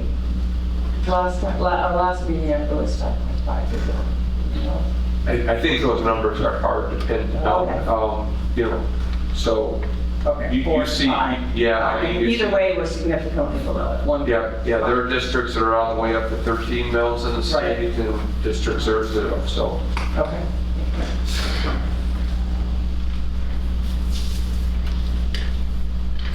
I think one thing to think about too is, you know, why now or why wait? When you look at when Superior Hills and Cherry Creek were built, they're mirror images of each other, and Superior Hills, they left off a wing because they wanted to save money at the time. And so when we went back, you know, 10 years later, or however long it was, it went from like $100,000 wing to like a $1.5 million wing. You know, and so it was a huge difference. And if we would have just done it at the time, instead of saving that $100,000 or whatever it was, it ended up costing us a lot more. And another thing I think to think about, I mean, I'm not sure exactly how the bonding and everything works, but I mean, the district is in a good financial position right now. And I would assume that being in a good financial position now, that we can leverage a little bit more with that than if we waited and kept dipping into our capital projects funds, or, you know, we're not as fiscally responsible as we are. I would assume that would cause some issues when we went to go bond. You want to talk a little bit, Craig, you understand it better than I do, with qualified and non-qualified, where we stand as far as the amount that we levy. I know we do have a healthy fund balance, if that's a consideration. Yeah, so when PFM makes or advises districts on whether they have to go through the state treasury department or whether they can go through non-qualified. And non-qualified has some advantages in terms of not only a little bit longer timeline for the board to make some decisions, but also some advantages when it comes to prevailing wage, although I think the district could offset some of that because of the sinking fund anyway. But the considerations that are generally asked of a district in terms of advising on qualified or not qualified.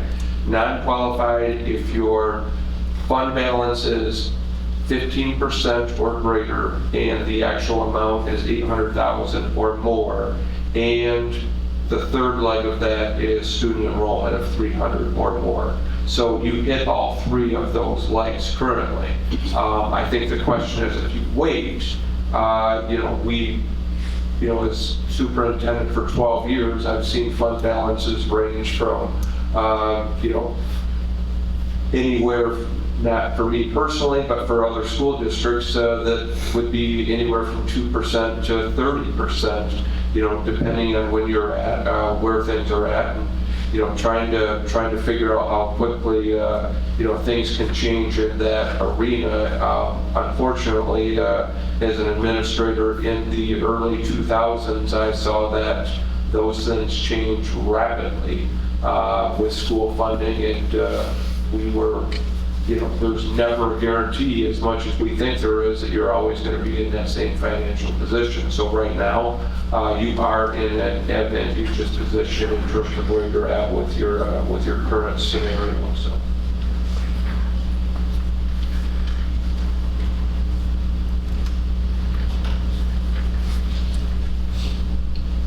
Is there anything significant that you think is not within this sort of analysis of 100 million? Or that like maybe the state has that you all didn't have, or vice versa, that you think is something that needs to be addressed or will need to? I'm just, again, there will constantly be costs coming at us, even with new facilities.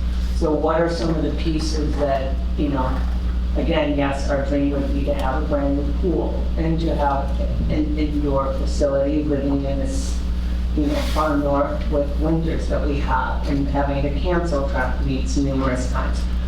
Are there pieces in this that you see would be like, this is something the district's going to need to address at some point?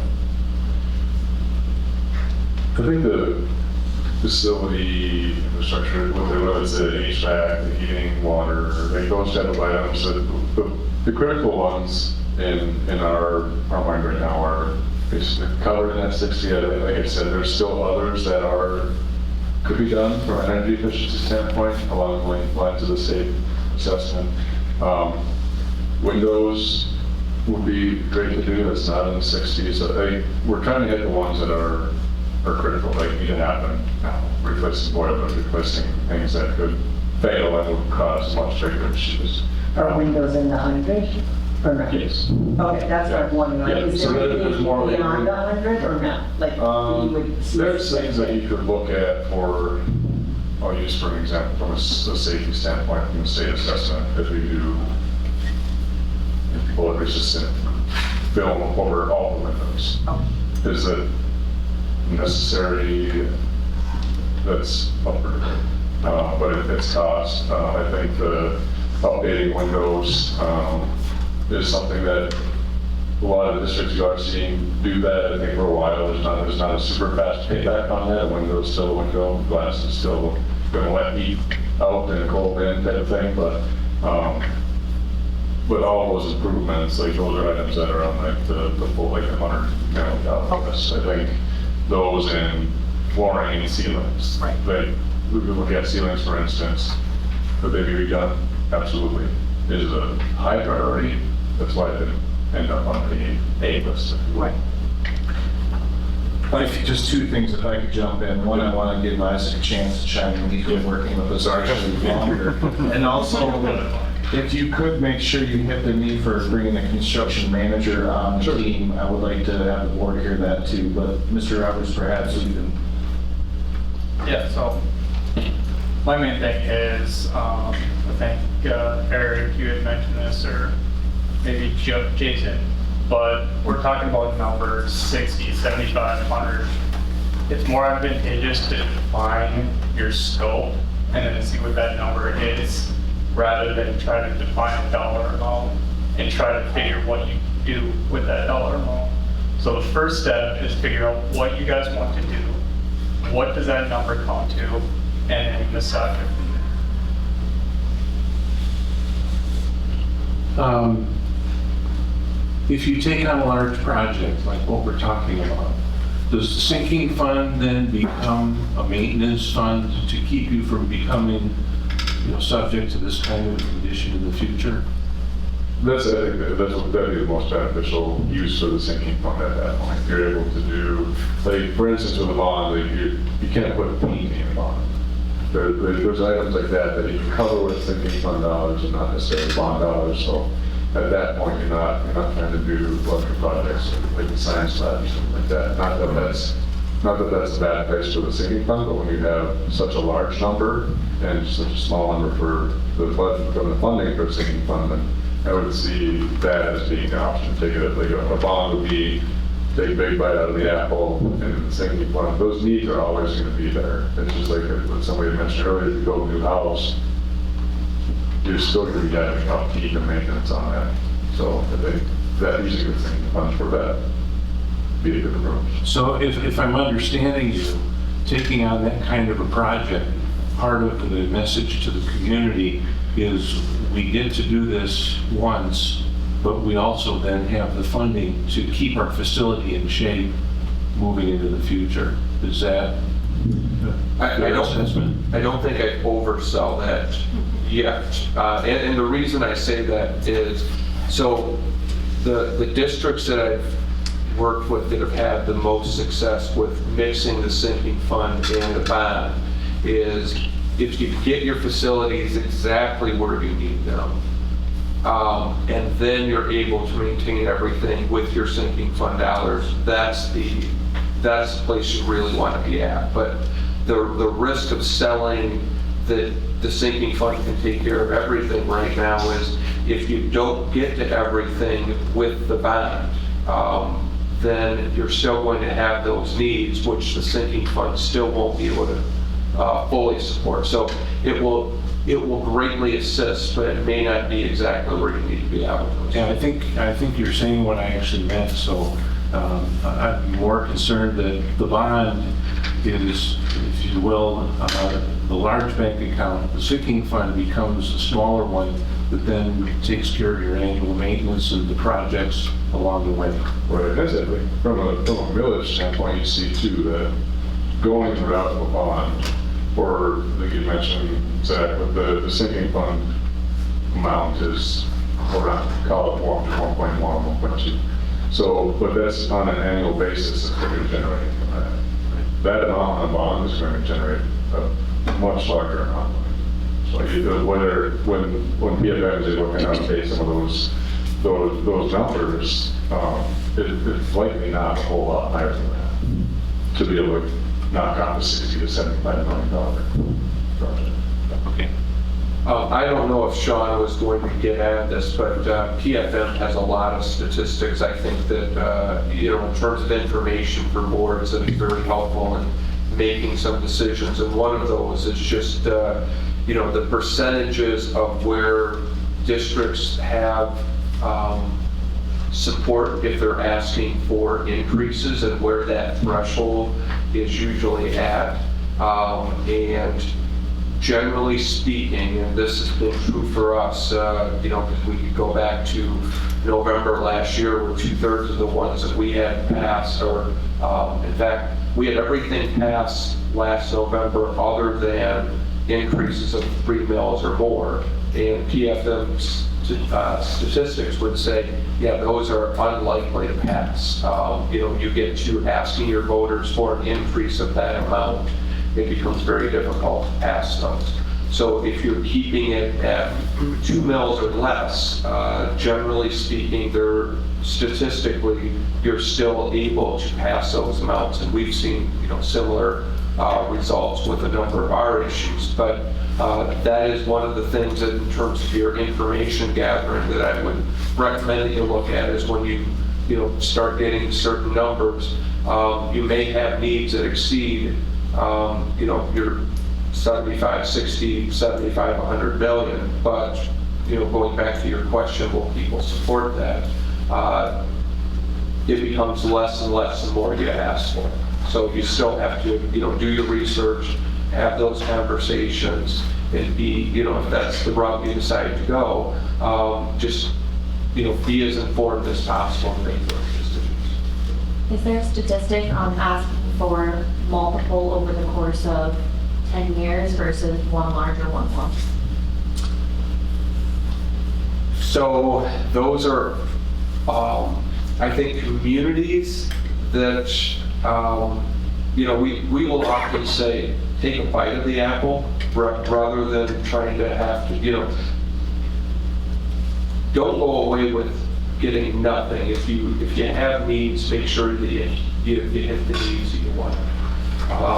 There are other things that are maybe on that list that you could wait a few years for and go back out and ask again. So the communities that we're working with that have success are communities that are putting issues before voters frequent enough to say, okay, we're back out, you've got that cycle, and there may be opportunities as debt falls off to go back out and do that same thing on a more frequent basis. So part of that is, the investigation process that you're still in and what that might look like.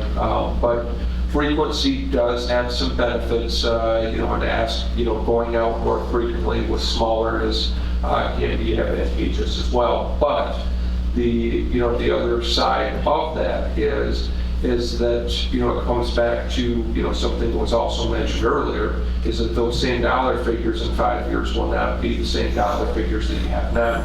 So you also have to weigh some of that as well. So when Zach was putting up those numbers about 100 million, for example, you're doing $3 million worth of projects. Well, none of us will be alive by the time that all of those projects will get done if you're doing $3 million a year, because the rate of inflation will probably be right in that range, and likely in the construction world, probably a little bit higher. So $3 million doesn't make a dent out of $100 million worth of needs.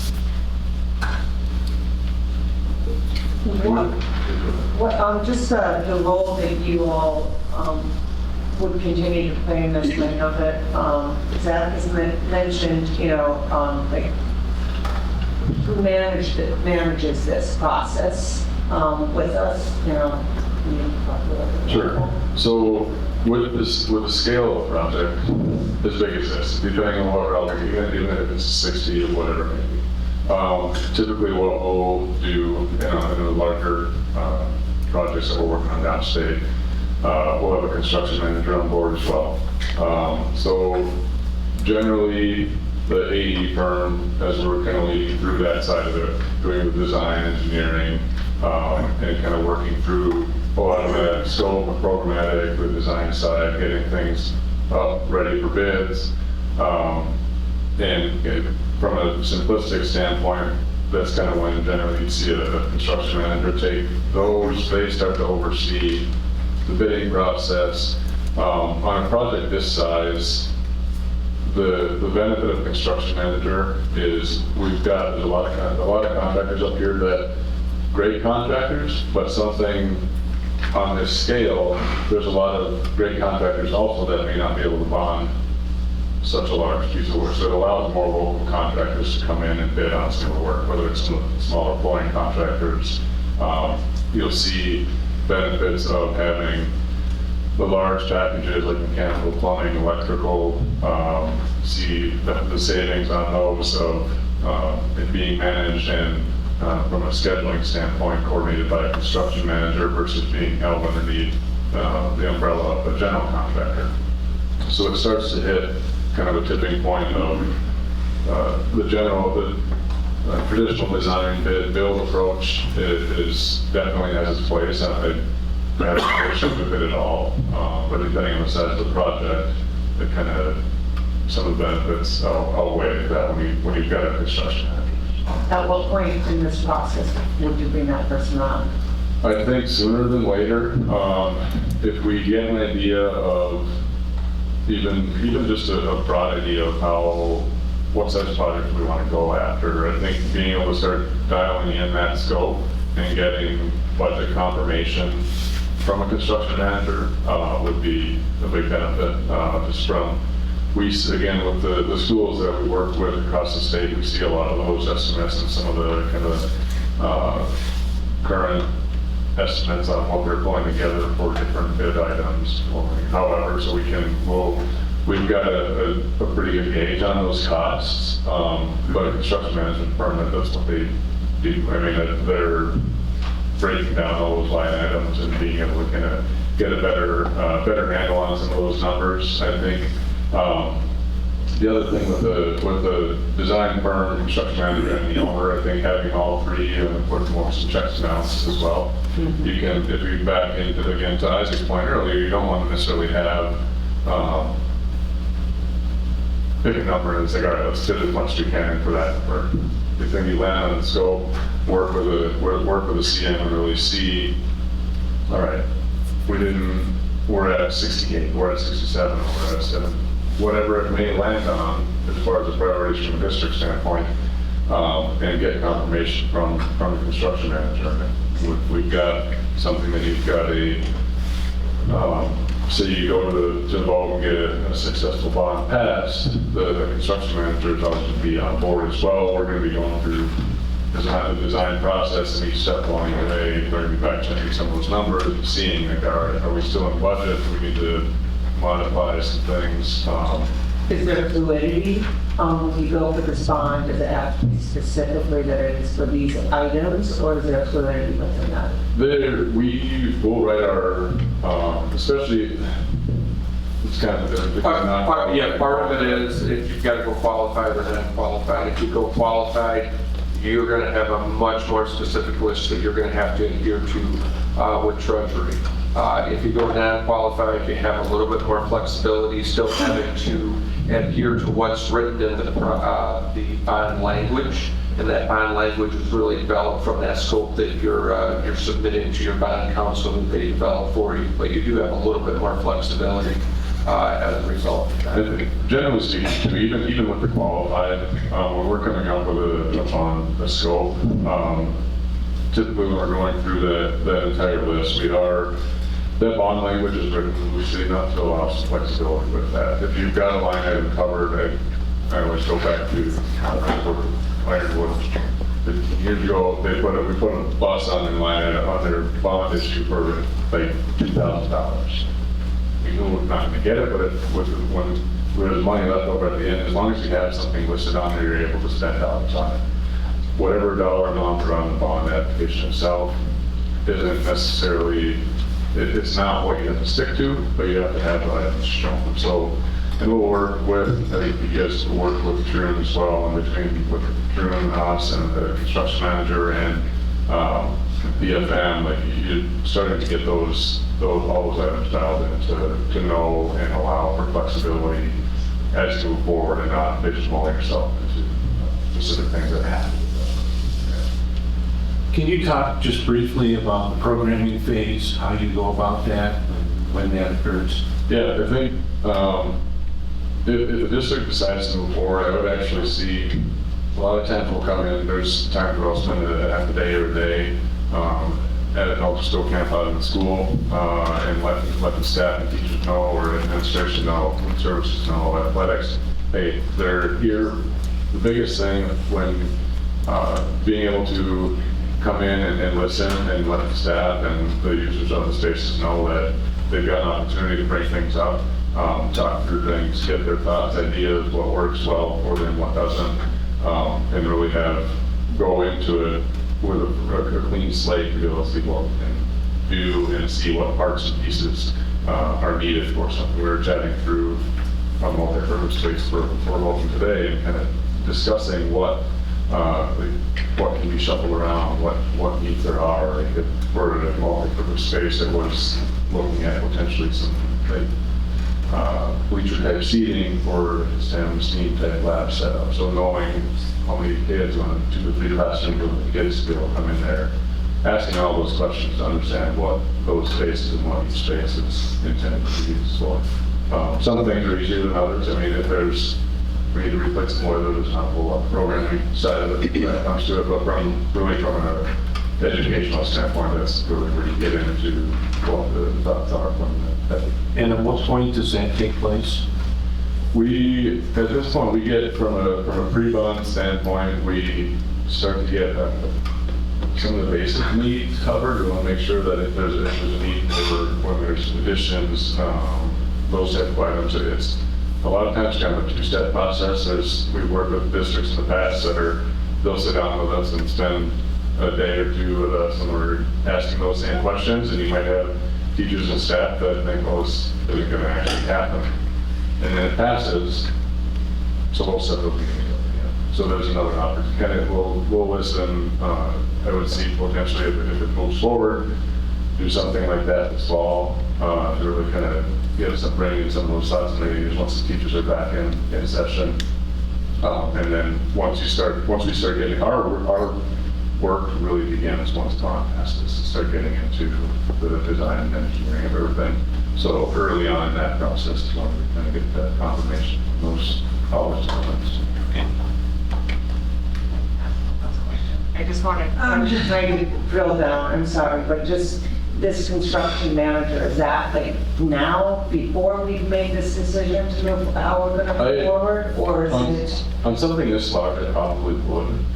Because a lot of times with ones that we've worked with in the past. Before even we know that we're doing, how we're going to, I would see going through an RFP process to do that.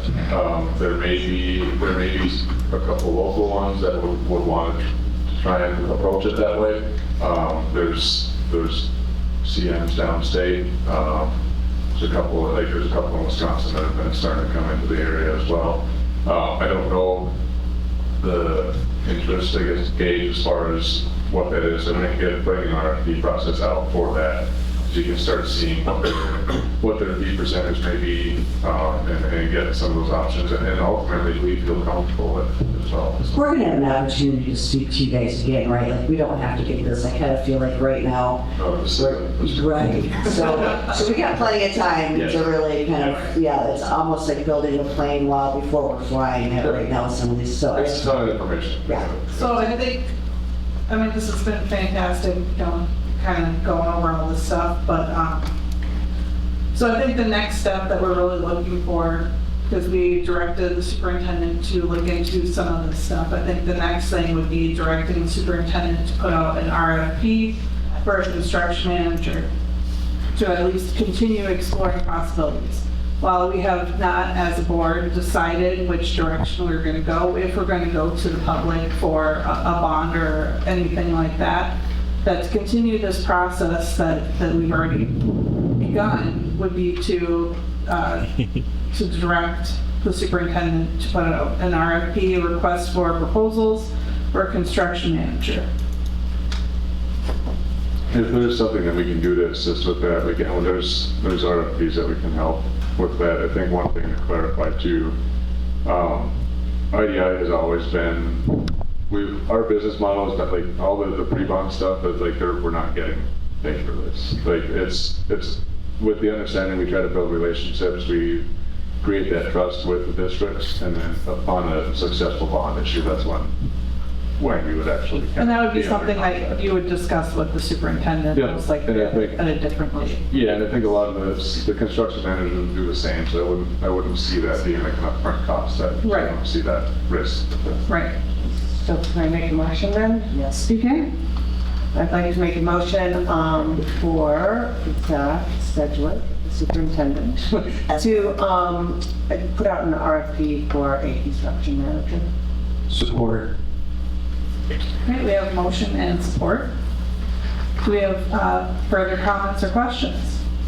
Would you be the one to do that RFP, or would you need somebody else to do that? I would work with, I'm sure our team, most of whom are sitting here, and we could put an RFP out for construction manager relatively painlessly. Do you want the motion to be for you to do it, or to allow for Market Area Public Schools to submit an RFP? Well, I think when you direct me to do it, I'm doing it on behalf of the district, so I think you're safe directing me to put that RFP out on behalf of MAPS. Okay, so we have motion and support. Do we have any further comments or questions? Okay, hearing none. All those in favor? Aye. Any opposed? Motion passes. Okay. Mr. Sedgwick, do you have anything further in your superintendent's report? No, I think we're good. And I would just like to thank our guests for being here and for answering all of our questions and for being so diligent with everything. Thank you very much. So much. Okay, so I think we will do the consent agenda and comments from the public, and then I think we will take a brief recess after that and then get back to this. So I would entertain a motion to approve the consent agenda, which includes the minutes of the regular board meeting of April 21st, 2025, the personnel report dated May 2025, and the financial reports of April 2025. Make a motion to approve the consent agenda as presented. Support.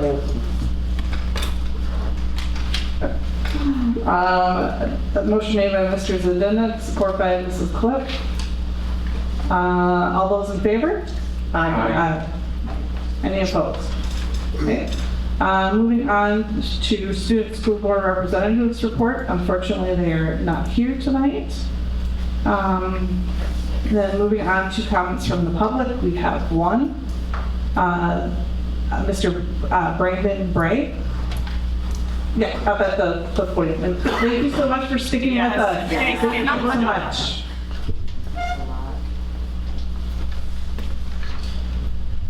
Thank you for the Thank you for the opportunity to talk to the board tonight. You guys are doing such important stuff here. I feel bad taking up your time with kind of a little thing, but it's important to me. So my name is Brandon Bray. I'm on the Scandia Township Board. I'm the president of Scandia Lions Club, and I'm a baseball coach in Marquette. I have two kids, foremost, that are in the MAPS school system. We love the MAPS school system. My son Oliver is going to be coming into Bothell School next year, and he's in 5th grade right now in Cherry Creek, and great school. He's been a drummer his whole life. When he was 1, I always joked that me and my wife bought him wood spoons for Christmas because he can't even pot his hands. He came home to me one afternoon, he was very, very sad. And I said, "What's the matter, buddy?" And he goes, "Hey, I can't play percussion at Bothell." I said, what are you talking about?" And he handed me the requirements of the class, basically the description of the class for all the electives and the classes he was going to take next year. And I read down through it, and it says, beginning band. This course is offered to students who have not had experience playing a band instrument. Students can choose to play flute, oboe, bassoon, clarinet, saxophone, trumpet, French horn, trombone, tuba, or percussion. Although most instruments have no prerequisite, percussion students must have at least 2 years of piano lessons. I said, "Buddy, that can't be right." I said, "The school doesn't offer piano lessons. That can't be right." He goes, "No, it is." So I got on the email, got a hold of Mrs. Fitzpatrick, the director from Cherry Creek, and I said, "Is this right?" She goes, "I don't know, but I have a meeting with Mr. Regno tomorrow where he's going to address the students, kind of a meet and greet." I said, "Great." I got back with her and she said, "Well, I introduced Oliver to Mr. Regno, and it is true, he won't be able to play percussion because he doesn't meet the prerequisite." I said, "They don't offer piano lessons." I said, "How can you make it so that an entry-level child going into 6th grade band has to have 2 years of privately funded piano lessons in order to be able to play percussion?" And she said, I don't know." So, and I have to say this too, is that everybody that I've interacted with, whether it's Mr. B or Mr. Rico or Mrs. Fitzpatrick, have been great. Everybody's very receptive. And I think that this has been in place for 20 years and nobody has really brought it up to the attention of anybody. But I have a big network of parents that I interface with because of baseball, because of my kids. And there's some huge concern.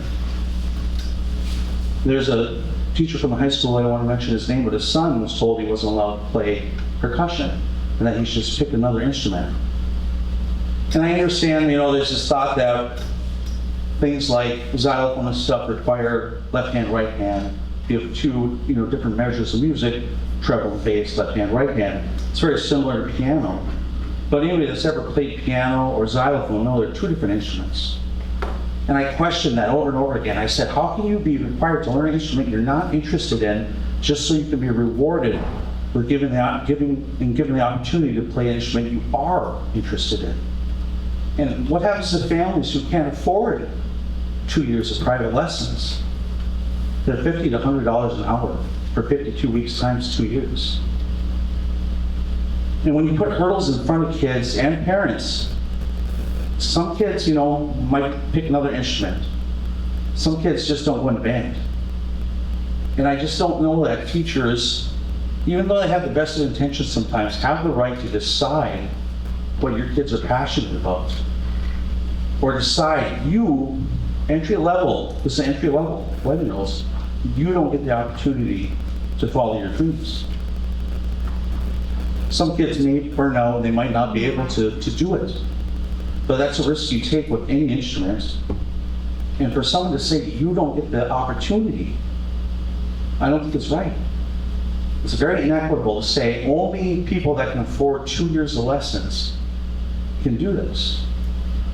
Now, to everybody's credit, to the teachers and everything, they've come up with some, constructive things, but, there was some talk about, well, maybe it's just a recommendation, not a requisite.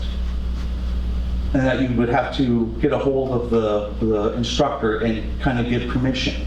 That's what you're still putting barriers in front of kids that have a passion, right? And I just don't know as an educator if that's the best we can do. Is that it? Thank you for your time. I appreciate it. Thank you. Thank you. All right, well, I'll just continue on. Yeah. Okay. All right, new business, consider plan to address infrastructure needs. I think you took care of that. Okay, so we'll skip that one. Consider awarding the Sandy Knoll Elementary and Market Senior High School's PA Systems project to JP Electric as recommended. Mr. Sedgwick, do you have any additional for that? I had provided some information to the board previously. Mr. Hongestow from IDI is here. He's overseeing that project. I'll just make it very brief. We were looking at either doing just the high school or high school in Sandy Knoll. One of the contractors, I believe it was JP Electric, for essentially slightly more money than JP Electric could do both jobs for slightly more than the other bidder could do just the high school. So it wasn't necessarily the low bid, but the combined bid made more sense. Plus, we really do have a desire to get these PA systems in place. More information is in your packet if you want to see those exact numbers. I don't want to speak off the cuff. Mr. Hongestow? Yeah, I would clarify the bidders, if it was just the high school, JP would have been slightly higher. With the combined project, JP was a little bit. So with I think what to your point was, as far as being able to get both done for slightly more than the high school amount, was actually the original budget amount. So the numbers came very good, and we're basically able to get both done for right within reason of the original. And this is being paid for with safety grant money also, by the way.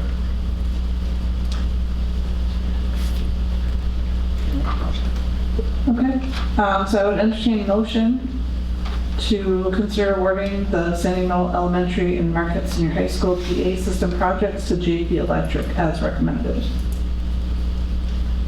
Take a motion to approve the bid to JP Electric as presented. Second. Okay, motion made by Mr. Zadunik, support by Mrs. Clip. Any further comments or questions? Just to clarify, this is a safety grant. 100% of this is covered through the safety grant, or is there some kind of fundology? Currently, we plan on funding this 100% out of our safety grant funding. We did just receive unexpectedly an additional, I believe it was $303,000 through our safety grant from the state of Michigan. That was a nice little surprise to us, so that will cover the cost of this project. Currently, we have about $580,000 worth of safety grant money to spend now. Okay, any further questions or comments?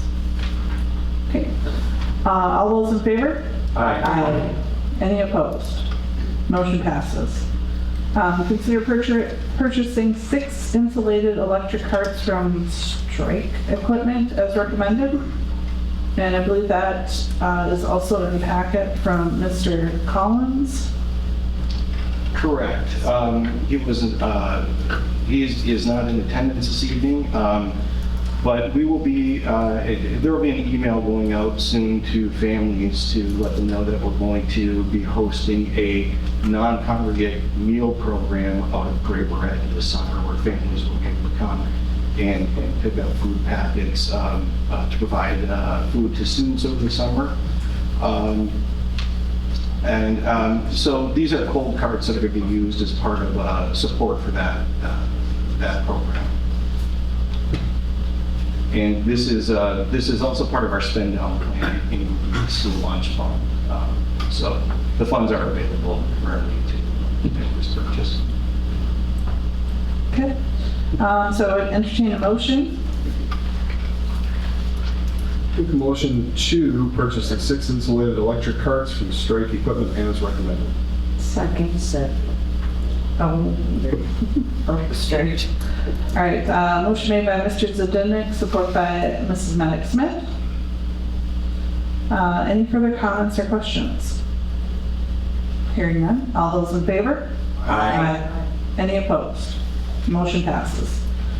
Consider adoption of a resolution designating district's electoral representative for the ISD biennial election. I believe the resolution is in your packets.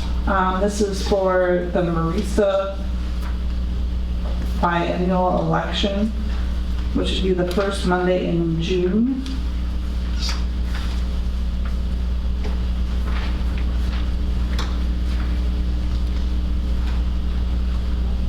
So we need to pick? So the board really, someone needs to be interested in going to that and being the representative, and then someone would want to express interest in serving as the alternate if the person can make it. It's June 2nd. We are having our retirement teachers support staff of the year celebration that night, and a special board meeting starting at 4:30, but you wouldn't need to be to Marisa until 6. And you get a chicken dinner. Just to entice you. This is something that I usually go to, because I am part of the county board. So I'd be willing to do that, unless someone else was interested, and we also do need an alternate though too. We nominate, what do we do here? I nominate you to go, and then I nominate Cheryl to be the alternate. That's how quick I'm moving tonight, after everything. He needs me a second. I don't know if they're really nominating, but it's a great plan, yeah. Really what we have done in the past is just make suggestions that if Kristen is willing to, and no other board member, and Cheryl's willing to, then someone just would make a motion. That would be how we execute the resolution. Who makes a motion, not recommendation? Not a recommendation. I'm gonna make a motion, oh my lord, now wait a minute. I'm gonna make a motion to nominate Kristen Cambenzi to attend, let me get this verbiage right. Serious stuff. The adoption of the resolution designated district's electoral representative for the ISD biannual election, and to have Cheryl Maddox Smith serve as alternate. On June 2nd. Okay, we have motion and support. Any further comments or questions? Thank you. Yeah, that's a good comment. We'll take it on for the team. All right, hearing no other comments, all those in favor? Aye. Any opposed? Motion passes. Thank you. Let's see, moving on to board member comments. Mr. Smith. First, I think we're incredibly fortunate to have a superintendent who's willing to bring some really tough issues to the board, in particular our infrastructure needs. This is consuming an awful lot of time, and I just want to thank you for all the effort that you're putting in the planning of this. One of the things that wasn't mentioned tonight, but I think is important to consider as we go through the process of deciding how large of a project we might be interested in, is the cost to our faculty if we don't do something. We're lucky here at MAPS to have some incredibly talented teachers, and we saw tonight here at Bothwell an example of two of them, award-winning teachers. The ability to attract talent is based in part on our facilities. And if we don't pay attention to that, we're short-circuiting or short-changing not only this community, but more importantly our students. And we really need to pay attention to that. I'm excited, I think as Ms. Ray is, about the prospect of a project that takes a holistic look at all of the MAPS buildings. And in particular, we're going to be able to do things that address technology needs. I look at our classrooms, and as we toured the Bothwell building tonight, and looking at what I consider to be postage stamp size screens that students have to look at. It's a challenge for them to learn when the images are so small. We saw that tonight. The PowerPoints that we're trying to read are nearly impossible. And if you can imagine our students having to do that every single day they come to class. This is an opportunity with a project like this to address that. And I also think that the timing of this is important. And if we don't do it now, as we've already discussed to some degree tonight, the cost is just going to increase, and we're going to regret that we didn't seize the moment and go after something that's going to be a benefit to our community. So again, Mr. Sedgwick, thank you. I can't think of anything that's more important than what we're doing right now. Thank you. Ms. Thomas? Thank you, everybody who's here tonight for sticking it out. Thank you to IEI and GEI. Thank you, Mr. Sedgwick, my fellow board members. I feel the same way. I'm excited to start talking about all these big projects. When I was running for school board, this was a big talking point, was the dollar amount of the projects we have. And I had a lot of folks say to me, well, you know, I don't have kids in the district, why would I care? And the answer to that is, one, I don't either, and I still care, and so should you. Our community is only as prosperous as its schools, as its teachers.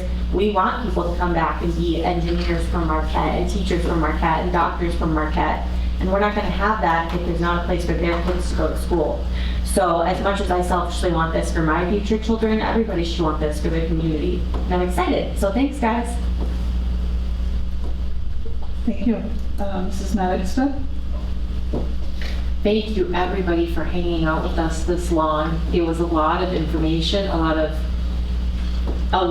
mind-boggling information, big numbers, lots going on. But I think the big thing that we need to take away is, you know, this is a critical infrastructure that we're looking at, and it was a state-generated study as well as internally generated. I think the fact that we're tackling these issues, looking at these issues, is phenomenal, and the leadership that we have here is just awesome. This is a great team. I want to thank everybody, everybody that's participating, and look forward to what's to come. Mrs. Clip? Yeah, just to reiterate, thank you so much. That's a lot of information. I think it might have been too much information. I started to kind of glaze over, so I had to go back and think and read over some things. But a lot of confidence in what you bring to the table, and your reputation as a teachers in 4 different districts around the state. You do, of course, a very strong reputation for what you do. So I appreciate you being here. Thank you for our speaker tonight. Thank you. That was information. I really appreciate it. Thank you, Mr. Regal and Bothwell. Lots of good stuff. Yeah, thanks for being here, everybody. Mr. Kutunik? No, there's something, thank you. Ms. Ray? I loved hearing the presentation on the camp, but more importantly, the culture you all are building here, and to acknowledge the accountability that we have a problem here that is not getting addressed, and why is that? And, you know, we all know the junior high years are the hardest, and the bullying does happen. And so you're not hearing about it, and the fact that you all are implementing this and seeing change, that's just exciting and really encouraging. I think junior high kids need more time away from their devices, as well as an environment where they feel safe and heard, and that there's a system in place for them to be able to address these things and learn. It's you know, social learning 101. And thank you for coming. That was new information for me, and I appreciate you waiting. Yes, I'm very excited about the prospect of giving our schools, our community, our kids, our teachers the respect and the schools that they deserve. I mean, it's really exciting stuff. It's challenging because it's a big nut, but and a lot of money. But we know that you get in front of it now, it's just going to make things a lot more affordable and less expensive down the road. So I do feel like it's being fiscally responsible that we're looking at this now and doing this now. It's going to be challenging, so I'm glad we have a great team. Thank you both for all of your work there, and Craig as well. Thank you all. Thank you. Moving on to board president comments. Thank you so much for having us. It's always great to hear what's going on in the schools and in the district. As someone who went to Bay Cliff, it's also one of my favorites. And it is something that I will always remember about being part of Marquette Area Public Schools, is going to Bay Cliff. So I think it's fantastic that it's been going on for 53 years, and I hope that it'll keep it going for 53 more. And thank you guys so much for the presentation and for, being such great resources. Thank you, Zach and Jim, for all your hard work. It would be wonderful if, when the state did the $100 million, or did the project and found that we are $100 million short on critical need projects, that would also come with the funding to fix it. But unfortunately, that doesn't seem to be the case. And so now we're having to explore options to still get the work done, make sure that our students, our staff, and our community are in safe and functioning buildings. So I appreciate everyone's hard work with all of that, and I look forward to hearing more over the next few months, year, and seeing what we can do. Moving on to announcements and other meetings. May 20th is the local scholarship awards in the MSHS gym at 6:30. May 21st, Kaufman Awards at Kaufman Auditorium at 7 p.m. May 23rd, last day for seniors. Oh, goodness. May 26th, Memorial Day, no school. May 28th, the alternative high school graduation in Kaufman Auditorium at 5:30. May 30th, MSHS graduation at the football field at 6 p.m. June 2nd, special meeting, celebration of retirees, teachers of the year, and support staff person of the year in the library at the high school at 4:30. June 9th through 11, 9 through 12 early release. June 12th, last day of school, half day for all students. And June 23rd, that'll be another fun one, budget hearing and regular board meeting at the MSHS library at 5:30. I would entertain a motion to adjourn. Motion to adjourn. Second. Okay, motion made by Mr. Zedunick, support by Mrs. Clip. All those in favor? Aye. Any opposed? Motion passes.